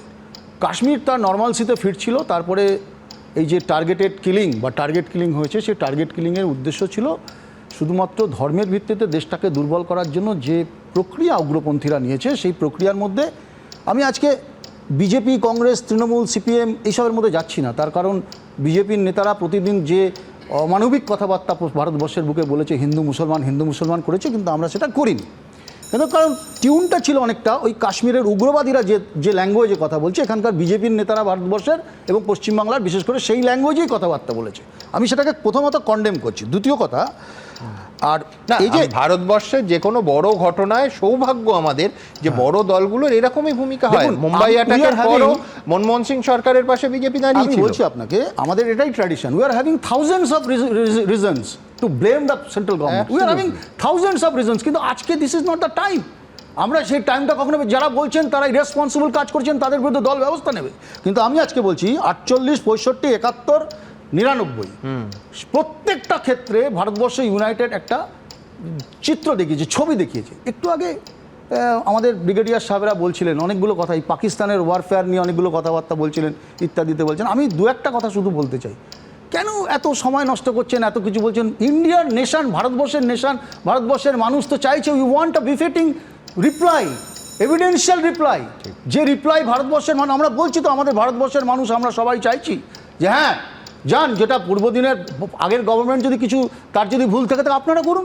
পার্লামেন্টে বলেছে অমিত শাহকে, এই পার্লামেন্টে দাঁড়িয়ে 2019 সালের আগে অমিত শাহকে পার্লামেন্টে দাঁড়িয়ে বিরোধীরা বলছে আপনার সঙ্গে আছি, আপনারা পিওকে দখল করুন, মুজাফফরাবাদে গিয়ে ভারতবর্ষের পতাকা গেড়ে আসুন। বলেনি কংগ্রেস? সেই জায়গাটা থেকে আমি আরেকটা উদাহরণ দিই। ওমর আব্দুল্লাহ আজকে চাইলেই তিনি বলতে পারতেন যে সেনা কি করছিল, কেন্দ্র কি করছিল, বলেননি। বলেছিলেন যে সমস্ত দাওয়াত আমি দিয়েছিলাম, আমি সবাইকে নিমন্ত্রণ করে নিয়ে এসেছি, আমি পর্যটন মন্ত্রী, আমি মুখ্যমন্ত্রী। তিনি বলতেই পারতেন যে আমার পুলিশের দায় কোথায়, দায় তো মূল দায় সেনার। বলেছেন সব দায় আমার। আমি আবার বলছি যে ভারতবর্ষের এই নিদর্শনগুলো ভারতকে ভারত করেছে, মানবে তো? আমি একদমই তাই। আপনি 1948 বলুন, 65 বলুন, 71 বলুন, যে ভারত বা পাকিস্তানকে দুটো টুকরো করে দিয়েছিল ইন্দিরা গান্ধী, কোমর ভেঙে দিয়েছিল, যেটা নতুন দেশ তৈরি হয়েছিল, আমরা সেই ইতিহাস ভুলিনি। আজকে অটল বিহারী বাজপেয়ী মা দুর্গার সঙ্গে ইন্দিরা গান্ধীকে তুলনা করেছিলেন, একসঙ্গে বসে তারা আক্রমণ করেছিলেন। এবং শুধু তাই নয়, আজকে যারা পাকিস্তানের থেকে বসে এই যে ওয়ার ফ্রন্ট ইত্যাদি ইত্যাদি অনেক কথা বলছেন, আমি শুনছিলাম, জাস্ট একটু সময় দেবেন আমাকে বলতে, যে এদের উপর এরা কাদের ভরসায় করে? ছাল নাই কুত্তার বাঘাতার নাম, বাংলা একটা কথা আছে। এরা কার ভরসায় সব করে? এই আমেরিকার কাছে নাকি যুদ্ধস্ত করছে। আরে আমাদের দেশে ওরা পিএনএস গাজি দিয়ে ওদের লজ্জায় মাথা নত হয়ে গেছে। আজকে এরা হিন্দু মুসলমান করছে। আরও ভুলে গেছে যে প্যাটন ট্যাঙ্ক নিয়ে আমাদের বারমেরে প্রদর্শন করেছিল যে পাকিস্তান, সেই বারমেরের মাটিতে দাঁড়িয়ে আমাদের বীর আব্দুল হামিদ শুধুমাত্র RCI গান দিয়ে উড়িয়ে দিয়েছিল। এটা ভারতবর্ষের ইতিহাস। এই ভারতবর্ষে আমরা আমাদের রিজার্ভে থাকা মানে ট্যাঙ্ক দিয়ে আমরা পিএনএস গাজি উড়িয়ে দিয়েছিলাম, আমাদের রিজার্ভে থাকা প্লেন দিয়ে আমরা F-16 বদলা নিয়েছিলাম। এখন তো ভারতবর্ষ অনেক উন্নত, করুন না, কি অসুবিধা করেছে? ইন্ডিয়া যদি প্রত্যাক আক্রমণ করে আমরা সবসময় সঙ্গে আছি, সবাই আছি, এটা কোনো, জাস্ট একটা ক্লোজ করে দিই। আর বলছিলেন ইন্টারন্যাশনাল রিলেশন, এই পাকিস্তানের কিছু আছে, এই একটু আগে বলছিলেন আমাদের নিউক্লিয়ার ওয়ারহেড আছে ইত্যাদি ইত্যাদি, দেখেই তো মনে হয় চোর, কিন্তু চটি চোরের মতো মনে হয়। এগুলোকে আপনারা বলেন এগুলো নেতা, পাকিস্তানের নেতা। আমি বলছি আপনাকে, শুনে রাখুন, পাকিস্তানের যারা আর্মি চিফ হয় তারা প্রথমে টাকা চুরি করে বিদেশে তাদের পরিবার রাখে, তাদেরকে খুঁজে পাওয়া যায় না। আর এদের সঙ্গে যুদ্ধ করতে আমাদের লাগে। এরা আমেরিকার ওয়ারহেডের কথা বলছে, এরা বলছে অ্যাটমিক পাওয়ার, ভিক্ষার দেশ, ভিক্ষায় পাওয়া একটা দেশ, 17 দিন যুদ্ধ চালানোর ক্ষমতা নিয়ে এদের, এরা করবে আমাদের সাথে লড়াই। এই যে বালুচিস্তান নিয়ে কথা বলছেন, আরে যারা একটা ট্রেন রক্ষা করতে পারে না, একটা ট্রেন দখল হয়ে যায়, 10 দিনের মধ্যে একটা ট্রেনকে দখল করে রাখে। ইন্ডিয়া যদি কিছু একটা টাকা পয়সা বালুচ লিবারেশন আর্মিকে দিয়ে দেয় না, কালকে পাকিস্তান 4 টুকরো হয়ে যাবে। শুধু অ্যাকশন চাই, গল্প নয়। অ্যাকশন চাই, গল্প নয়। নিঃসন্দেহে এই জায়গা থেকে ভারতবর্ষের বিরোধী দলগুলো, আমি দ্রুত একবার ওমর আবদুল্লাহর কথা বললাম, ফারুক আবদুল্লাহ আজকে ঠিক কি বলেছেন দেখাবো এই প্রসঙ্গে। मैं हर वक्त चाहता था कि बातचीत हो, मगर बताइए उन लाशों को क्या कहेंगे और उनके घर वालों क्या कहेंगे? क्या हम बात करेंगे? क्या ये इंसाफ है? आज भारत चाहता है, वो नहीं बालाकोट नहीं, आज भारत चाहता है कि ऐसी बात हो कि इसके बाद कभी ऐसी चीज़ ना हो। এমনকি আসাউদ্দিন ওয়েসি, যার বহু ক্ষেত্রে তার মন্তব্য সমালোচিত হয় যে দায়িত্বজ্ঞানহীন মন্তব্য বলে, আজকে একেবারে লস্করে তৈবাকে নিশানা করেছেন ওয়েসি। কি বলেছেন ওয়েসি দেখাবো। बरसों से पाकिस्तान अपने मुल्क में दहशतगर्दों को ट्रेनिंग देता है भारत के खिलाफ। ये एलईटी पाकिस्तान की हुकूमत की ISI की एक नाजायज औलाद है। দেখুন, দেশের অত্যন্ত সংকটকাল, কিন্তু নিঃসন্দেহে আমি বলবো যে বৃহত্তর প্রশ্নে কংগ্রেস, তৃণমূল সহ সমস্ত রাজনৈতিক দল কিন্তু কেন্দ্র সরকারের পাশে এসে দাঁড়িয়েছে। কিন্তু এই দুঃখটা নিয়ে দেবনারায়ণ সরকার, আমার পরবর্তী বক্তার কাছে আসবো, দুঃখটা হচ্ছে দেবনারায়ণদা রাজ্য ক্ষেত্রে আমরা কি দেখি যে কোথাও কোনো ঘটনা হয়েছে, আমি জানি না দেবনারায়ণদার মনে আছে কি না, এক, যে কোন ইস্যুতে শেষ আমাদের রাজ্যে সর্বদলীয় বৈঠক হয়েছে, 2, যে প্রশাসনিক বৈঠকে বিরোধী দলের জনপ্রতিনিধি, নির্বাচিত জনপ্রতিনিধিদের ডাকা হয় না, 3, কোনো ঘটনা ঘটেছে ধরুন রাজ্যের মধ্যে, বিরোধীরা ঘটনাস্থলে যেতে চান, যেন তেন প্রকারেণ প্রশাসন, পুলিশ তাদের আটকানোর চেষ্টা করে। মমতা বন্দ্যোপাধ্যায় নিজে বিরোধী নেত্রী থাকাকালীন কতবার এই প্রবণতার বাম আমলের শিকার হয়েছেন তার ইয়ত্তা নেই, কিন্তু তার পুলিশও একই জিনিস করে। ঘটনাস্থলে যেতে গেলে পুলিশের অনুমতি কিছুতেই পাওয়া যায় না। এবং 5, যে ঘটনাস্থলে বিরোধী যেতে চাইলে তখন শাসক বলে, তৃণমূল বলে অশান্তি পাকাতে চাইছে, আর বিরোধী বলে যে শাসক লুকোতে চাইছে। আর শেষ পর্যন্ত বিরোধীদের কোনো ঘটনাস্থলে ঘটনার পরে যেতে গেলে কোর্টে দৌড়তে হয়, এই একই ফর্মুলা। আমি বলছি যে রাজ্যের ছবিটা কোনো বড় ঘটনার ক্ষেত্রে সবাইকে নিয়ে, বৃহত্তর ক্ষেত্রে সংকীর্ণ রাজনীতিকে দূরে সরিয়ে কেন চলতে পারবো না আমরা? রাজ্য আজকে দেশের সমস্যা, দেশের সার্বভৌমত্ব বিপন্ন, আজকে দেশের এই সমস্যার জন্য একটা মাত্র বক্তব্য, এখানে ওই রাজ্যের সংকীর্ণতা সমস্ত রাজ্যে আছে, কিন্তু আজকে 22 তারিখের পরে একটাই কথা, vengeance is in my heart, death in my hand, blood and revenges are hammering in my head. এই ব্রত আজকে নিতে হবে। রক্ত এবং প্রতিশোধ আমার মাথায় হাতুড়ি দিয়ে আঘাত করছে, সেটা আমরা চাই। একটু আগে রাজাগোপাল বাবু বলল দেরি হলে সহানুভূতি পাল্টে যেতে পারে। আমার সুকুমার রায়ের চলচ্চিত্র সঞ্চরীর একটা গান মনে পড়ছে, ঈশানের গান, ধরি ধরি ধরো ধরো, ধরি কিন্তু ধরি কই, কারে ধরে কেবা ধরে, ধরা ধরি করি কই, এই যুদ্ধ করছি, এই যুদ্ধ করছি, এই যাচ্ছি, এই এই এক সপ্তাহ ধরে এই যাচ্ছি, এই উপরে যুদ্ধ হচ্ছে, এই তলে যুদ্ধ হচ্ছে, এই ইসে যুদ্ধ হচ্ছে, কিন্তু ওখানে যাচ্ছি না। একটা কথা, দেরি হলে সহানুভূতি পাল্টে যেতে পারে। সত্যি কি যুদ্ধ হচ্ছে? কিন্তু আমি বলছি যুদ্ধ একটা এত বড় সিদ্ধান্ত, নানা তার নেগেটিভ দিক আছে, এটা কি এক মুহূর্তে একদিনে নেওয়া যায়? না না, আমি ও কথা বলি যে প্রিয়কে দখল করতে গেলে না না, এক সপ্তাহ ঠিকই তো, ঠিকই উনি বলেছেন, এক সপ্তাহ, এরপরে আস্তে আস্তে চীনও কিন্তু হাত গুটাচ্ছে। চীন কিন্তু আজকে প্রথম দিন যে কথা বলেছিল এখন সেখানে নেই। আজকে মনে করছে ইসলামিক স্টেটগুলো কিন্তু পাকিস্তানের পক্ষে অনেকে চলে যাবে। দিন দেরি হলে মুশকিল। আমরা রাফাল কিনবো, সে কিনতে গিয়ে তো সময় লাগবে, 1 মাস 2 মাস, এর মধ্যে কি যুদ্ধ হবে? না, যুদ্ধ ভাব, যুদ্ধ ভাব হচ্ছে না, প্রকৃত যুদ্ধ হচ্ছে। আমরা চাই এখনই যুদ্ধ হোক। তাহলে আজকে অভিষেক বন্দ্যোপাধ্যায় তো পরিষ্কারই বলেছেন যে প্রিয়কে এখনই দখল করতে হবে, কিন্তু আজকে যদি না করি আমরা ইউনানিমাস, সমস্ত পার্টি ইউনিয়াস, কোনো আঞ্চলিক ফাঞ্চলিক কেউ নেই, সব ক্ষেত্রে ইউনিয়নিমাস। আমরা সবাই চাই এক্ষুনি এটাকে দখল করা। মানে আপনি বলছেন তৃণমূলও যুদ্ধবাদী হয়ে গেল? না না, যুদ্ধবাদী না, কিন্তু দেশের পরে এই হত্যাকাণ্ডের পরে আজকে যে ঘটনা ঘটেছে, কোনো তৃণমূলটা সবাই এক। এমনকি আমি তো বললাম, একেবারে অভিষেক বন্দ্যোপাধ্যায় পরিষ্কার বলেছে, তৃণমূলরা পরিষ্কার বলেছে, এই সময় যুদ্ধ করে আমাদের জিনিসটাকে আদায় করতে হবে। এক্ষেত্রে সমস্ত পার্টি এক, দেশের ক্ষেত্রে সব এক। আর আপনি যেটা বলছেন ওটা রাজ্যের ক্ষেত্রে, সমস্ত রাজ্যে আজকে উত্তরপ্রদেশ হোক, আজকে রাজস্থান হোক, আজকে মধ্যপ্রদেশ হোক, সেখানে যে কাজগুলো হয় সেখানে আপনি মিলিয়ে দেখুন কোন সময় রাজ্য কখন ডাকে। সেটাকে যদি আজকে মিলাতে পারেন, সেখানে কেউ ডাকেও না, সেখানে একেবারে কাউ এনকাউন্টার করে সব শেষ করে দেয়। তখন কি বিরোধী পার্টিকে বলে? কখনো বলে না। আজকে দেশের প্রতিরক্ষা ক্ষেত্রে, দেশের স্বাধীনতার ক্ষেত্রে, দেশের সার্বভৌমত্বের ক্ষেত্রে যে বিরাট আঘাত আসছে, এখনই যদি আমরা স্টেপ না নেই তাহলে আমাদের প্রচণ্ড বিপদ। আজকে যুদ্ধ খেলতে হবে না, যুদ্ধ আসলে করে দেখাতে হবে, এখনই ওদেরটা অধিকার করতে হবে। এই হলো মোদ্দা কথা। দেবনারায়ণ দা বলছেন যুদ্ধ করে দেখাতে হবে। আমি পাশাপাশি ঠিক উল্টো কথাটা বলবো যে যুদ্ধের ভয়াবহতা আছে, এবং কতটা ভয়াবহ হতে পারে যুদ্ধ, যারা যুদ্ধ করেছেন আমাদের ডান দিকে বসে আছেন এই প্যানেলে তারা জানেন। কিন্তু আমি এখান থেকে নিঃসন্দেহে গুরুত্বপূর্ণ কল, এই জায়গা থেকে একেবারে আমাদের রাজ্যের একটা বিষয়ে আসবো, সেটা হচ্ছে ভারতবর্ষের সবথেকে বড় স্ট্রেংথ কি জানেন?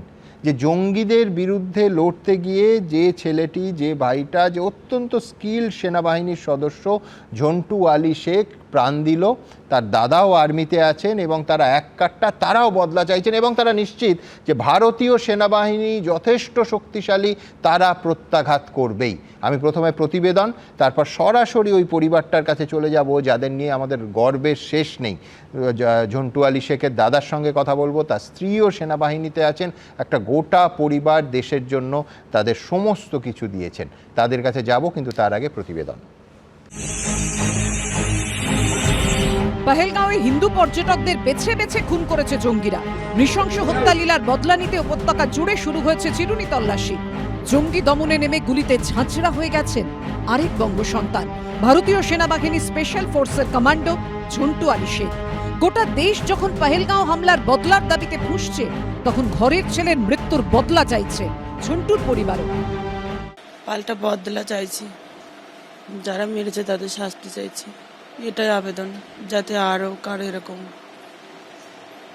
ছোট ছোট বাচ্চারা তাদের পাপাকে না হারায়, আমার মতো কোনো মেয়ের এরকম অবস্থা না হয়। 2008 সালে বিকম অনার্স পড়তে পড়তেই সেনাবাহিনীতে চাকরি পান ঝন্টু। শারীরিক সক্ষমতার পরীক্ষায় 18,000 প্রার্থীর মধ্যে প্রথম হন। 2010 সালে কাশ্মীরের মাচল সেক্টরে 6th প্যারা এসএফ এর সদস্য হিসেবে প্রথম অ্যাম্বুশ অপারেশনে নামেন কমান্ডো ঝন্টু। প্রথমবারই তার গুলিতে নিকেশ হয় এক জঙ্গি। সেনাবাহিনীতে অস্ত্রের প্রশিক্ষণেও সর্বোচ্চ গ্রেডিং পেয়েছিলেন ঝন্টু আলী শেখ। সাঁতার থেকে ক্যারাটে সবেতেই তুখোড় ছিলেন নদিয়ার এই যুবক। ছেলের জন্য গর্ব হলেও চোখের জল থামছে না বৃদ্ধ বাবার। শেষকৃত্য সম্পন্ন হয়ে গিয়েছে, কিন্তু পরিবার যে শোকের অতলে তলিয়েছে সেই শোক থেকে এখনো বেরিয়ে আসতে পারেননি কেউ। বলছি ওটা ওপরকার পুলিশ, তো ওটা খুব খতরনাক বাপ। তো আমি বললাম খতরনাক পুলিশে তুমি যাবা? আমারটা যাওয়ার খুবই ইচ্ছা আছে বাবা। বেদনা আছে, ব্যথা বেদনা, এটা মনে করবো আমি মনে করতে পারছি না। মানে মনে করে আমার আনন্দ বুক ভরে যাচ্ছি যে আমার ছেলে শহীদ হয়ে গেছে।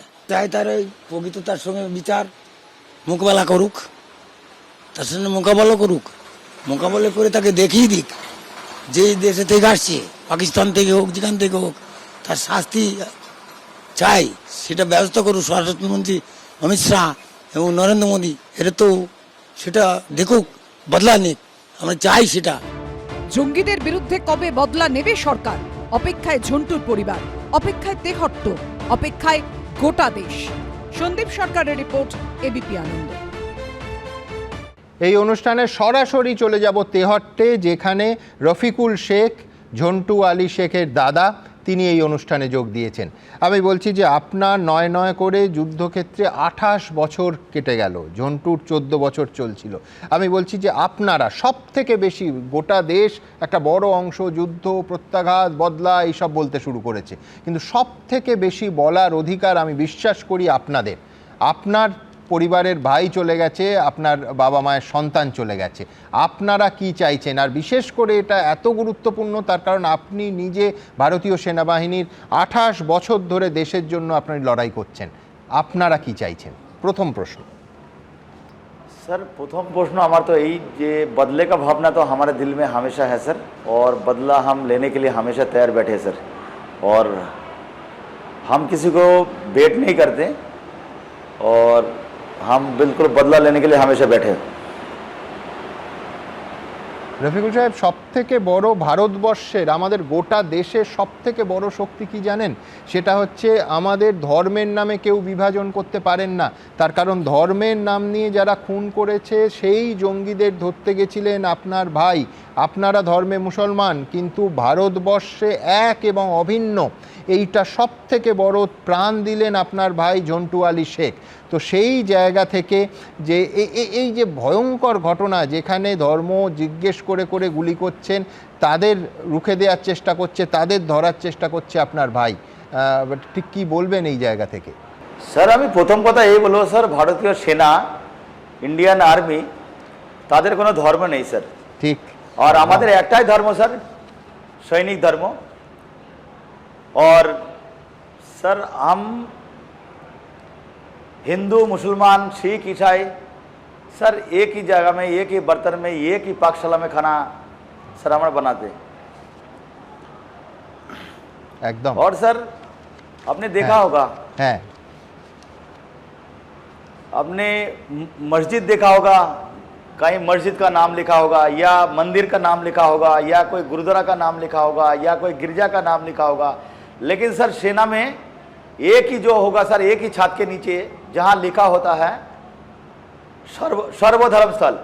ठीक सर एक साइड में, एक ही छत के नीचे सर मेरा पंडित जी पूजा करते हैं सर, मेरा गुरुद्वारा का बाबा सर वो अरदास करते हैं सर, एक ही छत के नीचे सर हम कुरान भी पढ़ते हैं सर, बाइबल भी पाठ करते हैं सर। ये जो एकता है सिर्फ फौज में है। अगर फौज में अगर भाईचारा देखो सर, तो सीधा एक बार आ जाओ सर, फौज में देख के जाओ। अगर मैं अगर कोई बोलता हूँ, झूठ बोल रहा हूँ तो सर भाईचारा सर अगर देखो सर, इंडियन आर्मी में देखो सर, আপনি অসাধারণ বললেন, সেটা হচ্ছে যদি সৌভ্রাতৃত্ব দেখতে হয় তাহলে ভারতীয় সেনার দিকে তাকাতে হবে। আমি বলছি এই ছবিগুলো না, বিশ্বাস করুন, আমাদের দীর্ঘ সাংবাদিকতার কেরিয়ারেও এক একটা মাইলস্টোন। এই কিছুদিন আগে মালদায় দেখলাম যে মোথাবাড়িতে আড়িটোলা প্রাথমিক বিদ্যালয়ে ওই আলুর ঝোল, ভাত আর সোয়াবিনের তরকারি একসঙ্গে এক থালা থেকে খাচ্ছে সোলেমন শেখ আর সন্দীপ পাল। আমি বলছি এইটাই ভারতবর্ষ। ওই যে আপনি বলছিলেন না যে ভারতবর্ষের সেনার, ভারতীয় সেনার ধর্ম হয় না। আপনার কাছে আমার পরের প্রশ্ন থাকবে যে ঝন্টু আলী শেখের স্ত্রীর সঙ্গে সেদিন কথা হচ্ছিল এই অনুষ্ঠানে, উনি বলছিলেন যে কোনো দিন বাড়িতে ঝন্টু বলতেন না যে কি অপারেশন বা কোথায় তারা যাচ্ছেন, কোথায় যাবেন, একটা শব্দ টেলিফোনে যদি যোগাযোগ হতো বা পরে আসতেন একটা শব্দও বলতেন না। এই যে উসুল, এই যে আদর্শ, এই নৈতিকতা, এ তো আপনাদের পারিবারিক। আপনি সেনায় আছেন, আপনার স্ত্রী সেনায় আছেন, ঝন্টু সেনায় ছিল। ঠিক কিভাবে মানে ভারতবর্ষের সেনাবাহিনীর জন্য আপনারা এইভাবে মানে আমি বলবো যে কর্তব্যরত আছেন এবং প্রয়োজনে প্রাণ অবধি দিচ্ছেন? একটু আপনাদের আদর্শর কথা যদি বলে, आपके उसूल के बारे में सुनना चाहेंगे। सर, सेना में सेना का काम कुछ और है और घर की काम कुछ और है। सर, जब हम सेना में हैं तो मेरा काम कुछ और है, घर में जाऊंगा तो मेरा काम कुछ और है। सर, अगर सेना का हर काम, हर सिचुएशन के बारे में अगर घर में हम बताएंगे सर, तो घर वालों सर एक पल भी नहीं रहेगा सर। सपोज सर, मैं सब ग्लेशियर के अंदर अगर एक जवान सर 12 फीट 15 फीट बर्फ़ के अंदर रहते हैं, अगर यही बात मैं डेली बोलते रहूँगा, यार मैं बर्फ़ पिघल के पानी पी रहा हूँ, यार बर्फ़ पिघल के मैं अपनी तैयार हो रहा हूँ, मैं नहा रहा हूँ, तो सर घर वाले तो परेशान हो जाएगा सर। तो सर घर वाले, हम कहीं बैठे सर, कभी 3 महीने 4 महीने के अंतर कभी छुट्टी जाते हैं सर, और घर वाले हमारे लिए मतलब वेट करता है, ये कभी आएगा कभी आ जाएगा सर। तो बस सर, फौज की काम फौज में होता है सर, बाकी सिविल का काम सिविल में है। तो फौज का जो मैटर है सर, सिविल के अंदर सर हमने ना फैमिलीज के डिस्कस होता, ना अपनी फादर मदर के साथ डिस्कस करते सर। ये फौज का काम सर फौज में करते सर हम। রবিউল সাহেব, आपसे पूछना चाहेंगे कि আপনার ভাই ঝন্টু আলী শেখের 2 সন্তান তানভীর আর রিহানা, তারা যদি বড় হয়ে বলে যে আমরাও দেশকে সার্ভ করতে চাই, আমরাও সেনাতে জয়েন করতে চাই, আপনারা রাজি হবেন? সব আমি বিলকুল রাজি হবে। আমি আমার ভাইয়ের ছেলে ভাইয়ের মেয়েকে আমার একটাই চেষ্টা আছে, আমার লক্ষ্য আছে, আমার ফার্স্ট চয়েস আমার ছেলে ভাইয়ের বাচ্চাকে আমি মিলিটারি স্কুল ইয়া সৈনিক স্কুল में ভর্তি করব। যদি এগ্রি হয়, যদি সম্ভব হয়, আমি সরকার থেকেও আমি গুহার লাগিয়েছি যে আমার ভাইয়ের বাচ্চা, আমার ছেলে মেয়েকে এক আচ্ছা স্কুল में পড়ানোর জন্য ব্যবস্থা করে দেবে। তো আমার ফার্স্ট চয়েস হবে সৈনিক স্কুল কিংবা আর্মি স্কুল, যেখান থেকে আমার ভাইয়ের বাচ্চা এক আর্মি অফিসার বানকে मतलब নিচে आ जाए স্যার। আমার শেষ প্রশ্ন আপনাকে, প্রথম আপনার ছবি যখন আমরা ফুটেজে দেখলাম কলকাতা অফিসে বসে মর্গে আপনি ভাইয়ের দেহ নিয়ে গেছেন একদম ফুল ইউনিফর্মে, সেনাবাহিনীর পোশাকে, আমার শেষ প্রশ্ন আপনাকে, আপনার বাবা বলছেন যে তারও বদলা চাই, ঠিক কী ধরনের প্রত্যাঘাত, কী ধরনের বদলা আপনারা চাইছেন, যে ভারতবর্ষ ঠিক কীভাবে এই মৃত্যুগুলোর জন্য পাকিস্তানের জবাব চায়, আপনারা কি চাইছেন? सर, अगर किसी को बदले का भावना है तो सबसे पहले सर हमारे के अंदर यूनिटी होना चाहिए। अगर सर हम आपस में अगर लड़ते रहें, आपस में अगर बांटते रहें, तो सर हम लड़ नहीं पाएंगे। एक सेना का सर एक टुकड़ी एक यूनिटी होता है सर, अगर एक यूनिटी होता है, एक टुकड़ी होता है सर, उसके अंदर एक हिंदू भी होता है, एक सिख भी होता है, एक मुस्लिम भी होता है, एक जैन भी होता है सर। अगर इसी के अंदर अगर सब अगर एक भाई मेरा साथ छोड़ देता तो सर मैं अपनी मकसद में कामयाब नहीं रहेंगे सर। तो ये मेरा यूनिटी है सर, ये मेरा एकता है सर। और मेरे पास सर हम ऑल इंडिया का बंदे, हर भाषा हर कल्चर के बंदे सर हम एक साथ हम मनाते सर। हम हर फेस्टिवल को हम मनाते सर, कहीं ओणम मनाते सर, कहीं बैसाखी होता सर, कहीं दुर्गा पूजा होता सर, कहीं गणपति होता सर, कहीं दशहरा होता सर।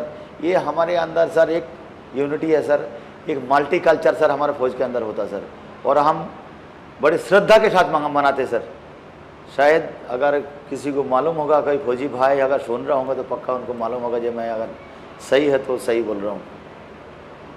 অসাধারণ বলেছেন আপনি। আমি একেবারে শেষে জানতে চাইবো, আপনি জানবেন নিশ্চয়ই যে হুগলির রিষড়ায় বিএসএফ জওয়ান পিকে সাউ, তাকে প্রায় 6 দিন হয়ে গেল আজকে, হ্যাঁ, আজকে তার অন্তঃসত্ত্বা স্ত্রীকে পাঞ্জাবের পাঠানকোটে সেনা নিয়ে গেছে, তাকে পাকিস্তান আটকে রেখেছে, ছাড়ছে না। কি বলবেন? सर एक सेना सर, चाहे वो सैनिक है सर, चाहे वो बीएसएफ का हो, चाहे आर्मी का हो सर, मैं सरकार से यही गुहार लाऊंगा सर, उस बंदे को सर जल्द से जल्द सब रिहा करा के लाए सर, और उसकी अपने परिवार के हवाले करे सर। अगर फिर भी अगर कोई अगर बाज नहीं मानते सर तो उसकी उचित कार्रवाई करे सर।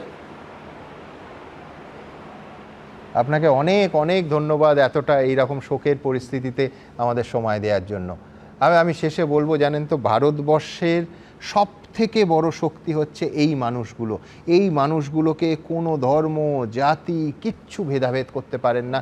তারা দেশের জন্য একসঙ্গে, সবাই একসঙ্গে গিয়ে দাঁড়িয়ে যান, একেবারে ওই বলে না যে পর্বতের মতো, দেওয়ালের মতো। আর সেই জন্যই জঙ্গি মারতে গিয়ে শহীদ হন এই ঝন্টু আলী শেখেরা, দেশের জন্য। আমি এইখান থেকে ঠিক যে ঘটনায় আসতে চাইছি সেটা হচ্ছে 6 দিন ধরে হুগলির রিষড়ার বাসিন্দা সেই বিএসএফ জওয়ান পিকে সাহু, এখনও তিনি আটকে রয়েছেন, পাকিস্তান তাকে ছাড়েনি। গোটা দেশ থেকে তাকে ছেড়ে দেওয়ার দাবি উঠছে, কিন্তু পাকিস্তান তাতে কর্ণপাত করছে না। আজকে পাঞ্জাবের পাঠানকোটের উদ্দেশ্যে তার অন্তঃসত্ত্বা স্ত্রী, সেদিনও যার সঙ্গে কথা বলছিলাম, তিনি রওনা হয়ে গেলেন। कोई हमको कोई रिस्पांस नहीं दे रहा, जिसके लिए मेरा प्रेगनेंसी अवस्था में मुझे इस कंडीशन में मुझे यहाँ से निकलना पड़ रहा है। वो चाहेंगे तो 24 घंटा में लड़का को निकाल के जाए। 6 দিন ধরে পাক রেঞ্জার্সের হাতে বন্দী বিএসএফ জওয়ান পূর্ণম কুমার সাউ। এই পরিস্থিতিতে 8 বছরের ছেলেকে নিয়ে স্বামীর কর্মস্থল পাঞ্জাবের পাঠানকোটের উদ্দেশ্যে রওনা দিলেন তার অন্তঃসত্ত্বা স্ত্রী। অন্তঃসত্ত্বা অবস্থায় নিজের 8 বছরের ছেলেকে সঙ্গে নিয়ে 2000 কিলোমিটারের বেশি রাস্তা পাড়ি দেবেন পূর্ণম কুমার সাউয়ের স্ত্রী, এবং যাচ্ছেন সেখানে গিয়ে পাঠানকোটে যেখানে কর্মরত ছিলেন পূর্ণম কুমার সাউ, সেইখানে হেডকোয়ার্টারে গিয়ে বিএসএফের আধিকারিকদের সঙ্গে তিনি কথা বলবেন। আমি ওইখানে ডিপার্টমেন্টালে যাচ্ছি, ওনাদের সিও স্যার সাথে কথা বলবো। যদি সিএ স্যার সাথে যদি আমি কোনো রেসপন্স না পাই তাহলে আমি দিল্লি দরওয়াজা খটখটাবো। আমার বর 6 দিন থেকে আমাদের ইন্ডিয়াতে নেই, একটা দুশ্মনের এরিয়াতেই আছে। আমি কি করে চিন্তা না করি। সোমবার বিএসএফ জওয়ানের রিষড়ার বাড়িতে যান 3 বিজেপি বিধায়ক। তাদের সামনে ক্ষোভ উগরে দেন পাকিস্তানের হাতে আটক জওয়ানের বাবা। वो चाहेंगे तो 24 घंटा में लड़का को निकाल के जाए। एक जिम्मा किसका है? गृह मंत्री का है, रक्षा मंत्री का है, प्रधानमंत्री का है। वो आता है कुछ बात बोलता है, वो आता है कुछ बात बोल के चला जाता है, फोटो खिंचवाता है, चला जाता है। हम भी राजनीति किए हैं, ऐसा बात नहीं कि नहीं। आज 6 दिन हो गया, किस होता में लड़का है, कोई बताया है? नहीं कोई बताया। কেন এখনো আটক বিএসএফ জওয়ানকে ফেরানো যাচ্ছে না? কেন? বাংলার ছেলে, তাকে পাকিস্তান আটকে রেখেছে, পৃথিবীর লোক সবাই জানে। কেন্দ্রীয় প্রশাসন এতদিন হয়ে গেল, কি গ্যারান্টি আছে সে সুস্থ শরীরে ঠিকঠাক স্বাভাবিকভাবে আছে? বিরোধীদের আক্রমণের মুখে আশ্বাসের সুর বিজেপি বিধায়কদের গলায়। আমাদের প্রধানমন্ত্রী নরেন্দ্র দামোদর দাস মোদিজির প্রতি আমাদের সম্পূর্ণ আস্থা আছে। বিগত সময়ে যারা যারা যেই সমস্যার মধ্যে পড়েছিল ডিফেন্সের, তাদের প্রত্যেককেই কিন্তু মোদিজি উদ্যোগ নিয়ে তাদেরকে সকলকে ফিরিয়ে এনেছে। আমাদের সরকার সম্পূর্ণরূপে স্টেপস নিচ্ছে, তার প্রসেসিংয়ে একটু সময় লাগে, যেহেতু একটা যুদ্ধ পরিস্থিতি চলছে। যে 17 বছর চাকরি করে সে কখনো ভুল করে দিনের আলোয় অন্যের টেরিটরিতে যাবে না, নিজের টেরিটরিতেই ছিল। কিন্তু ব্যর্থতা ভারত সরকারের কোথায়? একটা ভারত পাকিস্তানের মতন সেন্সিটিভ বর্ডারে অনেকটা পোর্শন আনগার্ডেড রয়েছে, তাই তারা এসে আমাদের জওয়ানকে তুলে নিয়ে চলে গেছে। এটা ভারত সরকারের স্বীকার করতে অসুবিধা হচ্ছে। আমার মনে হয় এটা স্বীকার করে নেওয়া উচিত আর রেকটিফাই করা উচিত। কবে ঘরে ফিরবেন পূর্ণম কুমার? অপেক্ষার প্রহর গুনছে গোটা দেশ। ব্রতদীপ ভট্টাচার্য, সৌরভ বন্দ্যোপাধ্যায় ও সত্যজিৎ বৈদ্যর রিপোর্ট, এবিপি আনন্দ। দেখুন, এই যে দেশ জুড়ে যুদ্ধ রব, যুদ্ধের দাবি, বদলার দাবি, এই সমস্ত কিছু নিঃসন্দেহে আমি যদি বলি যে নরেন্দ্র মোদীর একটা পরীক্ষা এবং অগ্নি পরীক্ষা। কেন বলছি? যে একদিকে উনি নিজেই বলছেন, দেশের প্রধানমন্ত্রী, 140 কোটি দেশবাসীর বদলার প্রত্যাশা। জঙ্গিরা হুমকি দিয়ে গেছে যে মোদি কো জাকার বাতানা।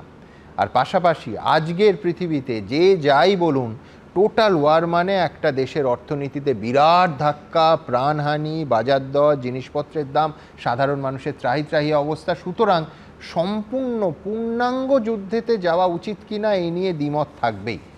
কতটা বড় অগ্নি পরীক্ষার মুখোমুখি নরেন্দ্র মোদী, উত্তর খুঁজব বিশ্বনাথ চক্রবর্তীর কাছে। সুমনদা, মানে 140 কোটি মানুষ কিন্তু সত্যি পেহেলগাঁওয়ের হত্যার পরে মানসিকভাবে যে প্রস্তুতিটা নিয়েছে সেটা হলো যে পাকিস্তানকে সবক শেখাতে হবে, হত্যার বদলা নিতে হবে, এই মানসিকতায় কিন্তু মানুষ তৈরি হয়ে আছে। ফলে এখন প্রশ্ন হচ্ছে যে নরেন্দ্র মোদীকে কিন্তু এটা প্রমাণ দিতে হবে যে আমরা রাষ্ট্র হিসাবে দুর্বল নই এবং উপযুক্ত শাস্তি পাকিস্তানকে দিতে পারি। দুটো রাস্তা আমাদের সামনে খোলা আছে।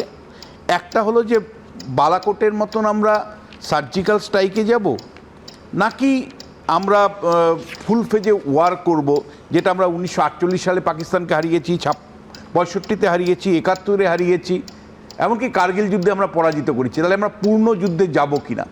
পূর্ণ যুদ্ধে যদি যাই তাহলে আমার কিন্তু মানে পৃথিবীর চতুর্থ যে অর্থনীতির শক্তি হওয়ার সম্ভাবনা, সেইটা কিন্তু আমাকে কিছুদিনের জন্য অন্ততপক্ষে পিছিয়ে দিতে পারে। একই সাথে আমরা এখন 28 জনের মৃত্যুর কথা গুনছি, প্রতিশোধ চাইছি।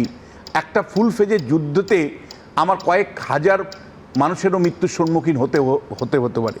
এবং একই সাথে যে ব্রিজগুলো তৈরি করেছি, যে ধরনের পরিকাঠামো তৈরি করেছি, সেটা আঘাত আসবে না তার গ্যারান্টি কোথায়?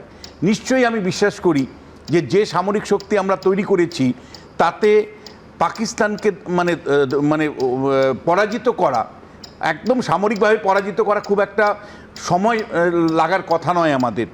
এবং আন্তর্জাতিক স্তরে যে ধরনের সমর্থন অন্ততপক্ষে আমরা পাচ্ছি, আমি ব্যক্তিগতভাবে মনে করি যে চীন সরাসরি অস্ত্র দিয়ে সাহায্য করে, কিন্তু সরাসরি মানে যুদ্ধে জড়াবে না, অর্থনৈতিক শক্তি হয় তাদের লক্ষ্য। কিন্তু একই সাথে আমাদের একটু চিন্তার দুটো রাষ্ট্র নিয়ে, একটা হলো তুরস্ক, যারা সরাসরি পাকিস্তানকে সহযোগিতা করার জন্য বলে দিয়েছে এবং অস্ত্র সাহায্য ইতিমধ্যেই শুরু করেছে। আর আরেকটা দেশ হলো যে নিউট্রাল অবস্থায় আছে ইরান, তাদেরকে নিয়েও আমাদের চিন্তা, যারা দুদিকেই এই মুহূর্তে আছে, কিন্তু শেষ পর্যন্ত মানে ধর্মীয় জায়গা থেকে পাকিস্তানকে যদি সমর্থন করে আমি অবাক হব না। কিন্তু আমাদের অন্যদিকে উল্টো শক্তি হলো নতুন করে আফগানিস্তানের সাথে আমরা বৈঠক করছি। আফগানিস্তানের সহযোগিতা কিন্তু একটা বড় ধরনের পাওয়ার সম্ভাবনা, এবং ইসলামিক অন্যান্য স্টেটগুলো সাহায্য পাবই, একদিকে আমেরিকা আর একদিকে রাশিয়া। ফলে আন্তর্জাতিক দুনিয়া কিন্তু আমাদের পক্ষে আছে এই অবস্থাতে। এবং এটা যেমন আন্তর্জাতিক ছবি আমি আঁকলাম, দেশের মধ্যে ছবিটা যদি আঁকি, আজকেই ওমর আবদুল্লাহ মানে জম্মু কাশ্মীর বিধানসভায় দাঁড়িয়ে যেভাবে মানে একটা ঐক্যের চেহারা দিয়েছেন, যেভাবে তিনি নিজের দায় নিয়েছেন, যেটা পশ্চিমবাংলার মুখ্যমন্ত্রীরও শেখার, যে দায়টা কীভাবে নিতে হয়, যে তিনি নিজে পরিষ্কার করে বলছেন যে আমি ইনভাইট করেছিলাম, আমি আমন্ত্রণ করেছিলাম পর্যটক মন্ত্রী হিসাবে, মুখ্যমন্ত্রী হিসাবে, মানে পুলিশ আমার দায়িত্বে না থাকুক, কিন্তু আমি রক্ষা করতে পারিনি, সেই দায় আমি নিচ্ছি। এবং একই সাথে তার বিধায়করা টেবিল চাপড়াচ্ছে, থামিয়ে দিচ্ছেন যে আজকে টেবিল চাপড়ানোর সময় নয়। ফলে মানে জম্মু কাশ্মীরের একেবারে জম্মু থেকে শুরু করে বারামুল্লা পর্যন্ত মিছিল হচ্ছে, মানুষ পাকিস্তানের বিরুদ্ধে কথা বলছে, মিটিং করছে। প্রথমেই পাকিস্তান এক রাউন্ডে হেরে গেছে। যে জম্মু কাশ্মীরকে নিয়ে ওরা অ্যাডভান্টেজের কথা বলে, সেই জম্মু কাশ্মীরের মানুষ রাস্তায় নেমে কিন্তু পাকিস্তানের বিরুদ্ধে স্লোগান দিচ্ছে। ফলে যুদ্ধের আগেই কিন্তু আমরা 1-0 বলে এগিয়ে আছি। এইরকম একটা পরিস্থিতিতে যখন সমস্ত বিরোধীরা ঐক্যবদ্ধ, নরেন্দ্র মোদীর সামনে আছে, আন্তর্জাতিক স্তরে একের পর এক দেশ নরেন্দ্র মোদীর সাথে আছে, এই পরিস্থিতিতে কিন্তু নরেন্দ্র মোদী কোন ধরনের কৌশল নিয়ে পাকিস্তানকে উপযুক্ত শাস্তি দিতে পারে, সেটাই কিন্তু রাষ্ট্রনায়ক হিসাবে তার মানে প্রতিষ্ঠা পাওয়ার মানে বলা যায় সবচেয়ে গুরুত্বপূর্ণ সন্ধিক্ষণে দাঁড়িয়ে আছেন উনি। ভারত মানে নরেন্দ্র মোদীর বড় রাজনৈতিক মানে আছে, জীবন আছে, নানা অভিজ্ঞতা আছে, কিন্তু যে মোড়ে উনি দাঁড়িয়ে আছেন, যে ক্রস রোডে উনি দাঁড়িয়ে আছেন, সেখানে সেই ক্রস রোডে যদি উত্তীর্ণ হন, তবেই তিনি কিন্তু প্রতিষ্ঠা পাবেন ভারতবর্ষের রাষ্ট্রনায়ক হিসাবে। এই রাষ্ট্রনায়ক হিসাবে তার সাথে সমস্ত বিরোধী দল, সাধারণ মানুষ তার প্রত্যাশা তিনি পূরণ করতে গেলে কোন কৌশল নেবেন, সেটা নিশ্চয়ই সামরিক যারা বিশেষজ্ঞ আছেন তারা বলবেন। কিন্তু এটা ঠিক যে সাধারণ মানুষ থেকে শুরু করে সর্বত্র কিন্তু একটাই আওয়াজ, সেটা হলো উপযুক্ত ব্যবস্থা ভারত সরকার নিক এবং উপযুক্ত শিক্ষা পাকিস্তানকে দিক। এইখানেই আমি বলবো, নরেন্দ্র মোদী যদি উপযুক্ত শিক্ষা মানে দিতে পারে পাকিস্তানকে, তাহলে বলবো যে তিনি রাষ্ট্রনায়ক হিসাবে কিন্তু নিজেকে উত্তীর্ণ করলেন। ধন্যবাদ বিশ্বনাথ দা। এইখান থেকে দেখুন কোনো এ নিয়ে দ্বিধা দ্বন্দ্ব বিতর্ক কিচ্ছু নেই যে সংখ্যাগরিষ্ঠ ভারতবাসী একযোগে পাকিস্তানকে সবক শেখাতে চাইছে, একেবারে পরিষ্কার। আর উল্টো দিকে পরের প্রতিবেদনে দেখাবো যে জয়েন্ট স্টাফ কমিটির চেয়ারম্যান পাক সেনার শাহির শামজাদ মির্জা তিনি বলছেন যে সেনার শীর্ষস্তরের বৈঠকে কার্যত স্বীকার করে নিয়েছেন যে পাহেলগাঁওয়ে যে হত্যালীলা তার জন্য জঙ্গিদের উস্কানি দিয়েছিলেন আর কেউ নন, পাকিস্তানের সেনাপ্রধান আসিম মুনির। ভয়ঙ্কর এই তথ্য পরের প্রতিবেদনে দেখাবো। ভয়ঙ্কর হত্যালীলা, বেছে বেছে হিন্দুদের খুন, আর পেহেলগাঁওয়ে সেই জঙ্গি হামলার পেছনে যে পাকিস্তানের সেনাপ্রধানের হাত রয়েছে তা তারা নিজেরাই স্বীকার করে নিল। পাক সেনার সিনিয়র কমান্ডারই ক্ষোভ উগরে দিয়ে বললেন, পেহেলগাঁও কাণ্ডের জন্য জঙ্গিদের উস্কানি দিয়েছিলেন আর কেউ নন, খোদ পাকিস্তানের সেনাপ্রধান আসিম মুনির। সূত্রের দাবি, যিনি পাক সেনাপ্রধানের কীর্তি ফাঁস করে দিয়েছেন তিনি কোনো ছোটখাটো অফিসার নন, পাক সেনার জয়েন্ট স্টাফ কমিটির চেয়ারম্যান শাহির শামশাদ মির্জা। পাকিস্তানের সেনা, নৌসেনা এবং বায়ুসেনার মধ্যে সমন্বয় রক্ষার গুরু দায়িত্ব তার উপর। সেনাপ্রধান আসিম মুনিরের মতো তার পোস্টিংও রাওয়ালপিন্ডিতে পাক সেনার হেডকোয়ার্টারে। সূত্রের দাবি, সেই শাহির শামশাদ মির্জা একেবারে সেনার শীর্ষ স্তরের বৈঠকে স্বীকার করে নিয়েছেন পেহেলগাঁওতে গণহত্যার জন্য জঙ্গিদের উস্কানি দিয়েছিলেন পাকিস্তানের সেনাপ্রধান আসিম মুনির। সম্প্রতি কাশ্মীর প্রসঙ্গে এই উস্কানিমূলক মন্তব্য করেন পাক সেনাপ্রধান। Our stance, government stance on Kashmir is absolutely clear. It was our jugular vein. It is our jugular vein. We will not forget it. Well, our forefathers, they thought that we are different from the Hindus in every possible aspect of life. Our religion is different. Our customs are different. Our traditions are different. Our thoughts are different. Our ambitions are different. পাক সেনা প্রধানের এই হুমকির পরই পেহেলগাঁওয়ে জঙ্গি হামলা হয়। পাকিস্তানের যে জয়েন্ট সার্ভিস কমিশন আছে তার চেয়ারম্যান হচ্ছে জেনারেল মির্জা। সে ওপেন কনফারেন্সে মুনিরকে দায়ী সাব্যস্ত করেছে, সেটা প্রকাশ্যে বলেছে জেনারেল মির্জা যে you are responsible for this carnage in Pahalgam. General Munir ISI cadre. এই প্রেক্ষিতে অনেকেই প্রশ্ন করছেন, পাকিস্তানি যখন পরোক্ষে জঙ্গি হামলার সঙ্গে নিজেদের যোগ স্বীকার করে নিচ্ছে তখন আর প্রত্যাঘাতে দেরি কেন? বিশেষজ্ঞরা বলছেন, ভারতীয় সেনা একেবারে তৈরি, যে কোনো মুহূর্তে পাকিস্তানের উপর পাল্টা আঘাত হানতে পারে তারা। অপেক্ষা শুধু সর্বোচ্চ স্তর থেকে একটা গ্রিন সিগন্যালের। পাকিস্তান এই সাহসটা পাচ্ছে কোথায়? শুধুমাত্র পাকিস্তানের রাষ্ট্র বা পাকিস্তানের যে আইএসআই আর্মি এরাই কি এটা করছে, নাকি এর মধ্যে আমরা আরও বড় শক্তিধর রাষ্ট্রের হাত দেখব? আমার তো মনে হয় যে পাকিস্তান শুধু নয়, এর মধ্যে খুব বেশি করে চীনের একটা মদত আছে। বিশেষজ্ঞদের মতে সামরিক শক্তির নিরিখে ভারতের সামনে ধোপে পাকিস্তান টিকতে পারবে না। ভারতীয় সেনাবাহিনীতে জওয়ানের সংখ্যা 14,55,550। উল্টো দিকে পাকিস্তানের সেনা জওয়ানের সংখ্যা 6,54,000। ভারতীয় সেনার হাতে 4,201টি ট্যাঙ্ক রয়েছে, পাক সেনার হাতে ট্যাঙ্কের সংখ্যা 2,627, অর্থাৎ প্রায় অর্ধেক। ভারতের হাতে যুদ্ধ বিমানের সংখ্যা 2,229, পাকিস্তানের হাতে রয়েছে 1,399টি যুদ্ধ বিমান। ভারতের পরমাণু অস্ত্র বহনকারী সাবমেরিন আছে 2টি, পাকিস্তানের একটিও নেই। ভারতের হাতে যেখানে 18টা সাবমেরিন রয়েছে সেখানে পাকিস্তানের হাতে ডুবোজাহাজের সংখ্যা 8। পাকিস্তান হচ্ছে ওই বাড়ির ছাল পোকা, ওর কোনো ভ্যালু নেই ইন্ডিয়ার কাছে। সামরিকভাবে পিছিয়ে থাকায় এখন পরমাণু হামলার ফাঁকা হুমকি দিচ্ছে পাকিস্তান, আর তাদের নিজেদের শীর্ষ সেনাকর্তাদের মধ্যেই বিরোধ সামনে চলে আসছে। সত্যজিৎ বৈদ্য ও শিবাশিস মৌলিকের রিপোর্ট, এবিপি আনন্দ। দেখুন, আপনারা জানেন যে পেহেলগাঁওয়ে ঘটনার অন্তত 50% ফুটেজ আপনাদের সামনে আনতে পারিনি, এতটাই বিভৎসতা। আজকে এই অনুষ্ঠানের 2.5 ঘন্টা আগে একটি ফুটেজ আমাদের হাতে আসে, তাতে দেখা যাচ্ছে জিপ লাইনিং বলে যে স্পোর্টসটা আছে সেখানে ঋষি ভাট বলে এক ভদ্রলোক, তিনি জানেনও না, একেবারে উচ্ছ্বসিত উচ্চ কণ্ঠে হাসছেন, তার পেছনে গুলি চলছে এবং একটার পর একটা প্রাণহীন দেহ লুটিয়ে পড়ছে মাটিতে, তিনি বুঝতেও পারছেন না। এই মুহূর্তে দেখতে পাচ্ছেন সেই ছবি। আল্লাহু আকবার, আল্লাহু আকবার, আল্লাহু আকবার। দেখো पैर लंबा करो।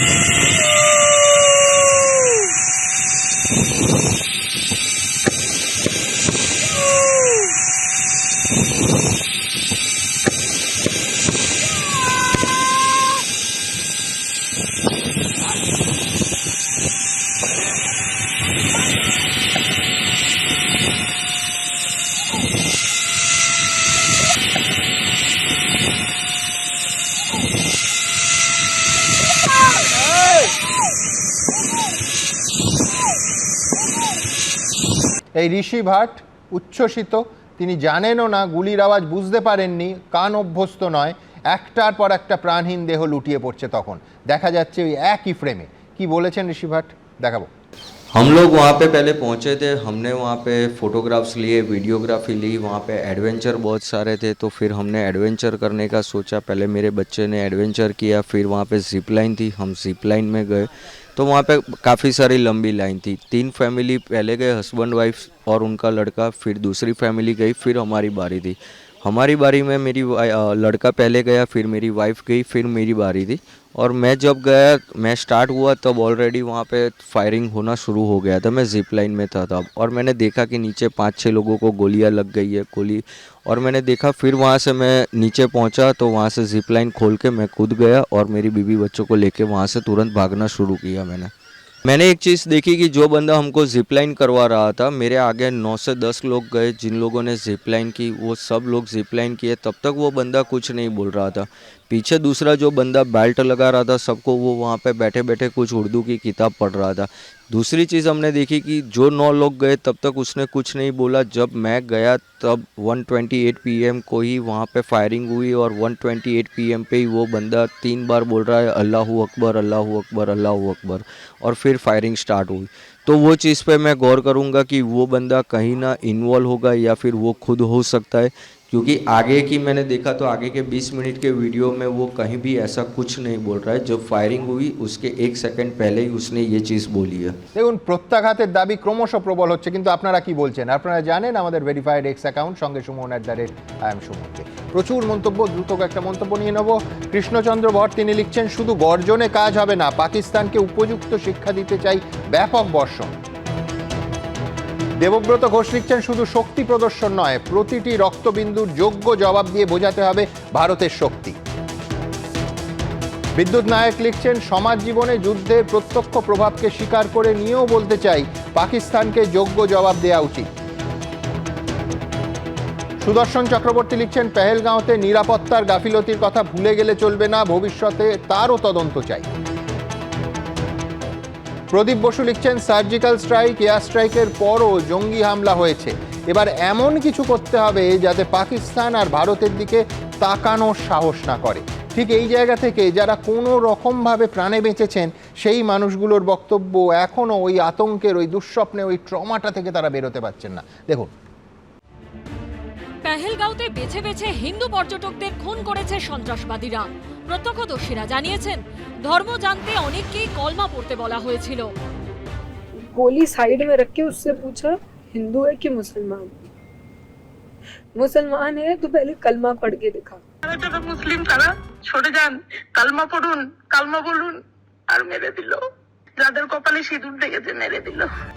আর এই ভয় এমন ভাবে মনে গেঁথে গেছে যে এই খবর জানার পর পেহেলগাঁওয়ে থাকা অনেক পর্যটক প্রাণ বাঁচাতে কলমা পড়া শেখার চেষ্টাও শুরু করে দেন। হিন্দু খুঁজে খুঁজে মেরেছে। আমি লাস্টে জানেন আমি কলমা মুখস্থ করছি বাড়িতে বসে, ঘরে বসে, হোটেলে বাড়ি ঘরে বসে। লেখা বাঁচতে হবে তো আমাকে, কলমা মুখস্থ করছি। মেয়েকে বলছি, শোন না, এটা তুই পড়ে বাংলায় লেখা আছে, এটা মুখস্থ কর। আমার মিসেসকে বলছি, তুমি তো কলমা পড়ো, এই মুখস্থ অন্তত একটা লাইন করো। বৈশরণ উপত্যকায় ভয়ঙ্কর হত্যালীলার দিন পেহেলগাঁওয়ে থাকলেও হাওড়ার বালির বাসিন্দা অরুণ দাসের কান ঘেঁষে বেরিয়ে গেছে বিপদ। কাশ্মীর থেকে ফিরেও ভুলতে পারছেন না সেই আতঙ্কের প্রহর। খবরাখবর চলছে যে এই গুলিগালা আবি চলছে, কান্নাকাটি পুরো, আর যেতে পারবো না, এখান থেকে ছাড়ছে না। হ্যাঁ, ওখানে প্রচুর লোক মারা গেছে, আমার ছেলে মেয়ে কাঁদছে, আমিও কান্নাকাটি শুরু করেছি যে মনে হয় বাড়ি ফেরা হবে না। কাশ্মীরে বেড়াতে গিয়ে প্রায় একই রকম ভয়ঙ্কর অভিজ্ঞতা দক্ষিণ দিনাজপুরের বালুরঘাটের অনুরাগ মণ্ডলেরও। ঘোড়ায় বৈশরণ উপত্যকায় রওনা হতে একটু দেরি হওয়ায় পরিবার সহ বেঁচে গেছেন বরাত জোরে। ঘোড়ায় উঠলাম আমরা, সোয়া 2টার দিকে ঘোড়ায় উঠলাম, উঠে জাস্ট আমরা গেছি 1 কিলোমিটার মতো গেছি, গিয়ে সব দেখি উপর থেকে বলছে এনকাউন্টার হয়েছে। সবাই দেখি উপর থেকে যে যার মতো মানে প্রাণে ভয় নিয়ে ছুটছে, দৌড়চ্ছে। তো নিচে এসে দেখি এরকম অবস্থা, সব যে যার মতো ছুটছে। তারপরে শুনলাম ওদের নাকি একটা আটকা পড়ে গেছে, টেররিস্ট অ্যাটাক হয়েছে।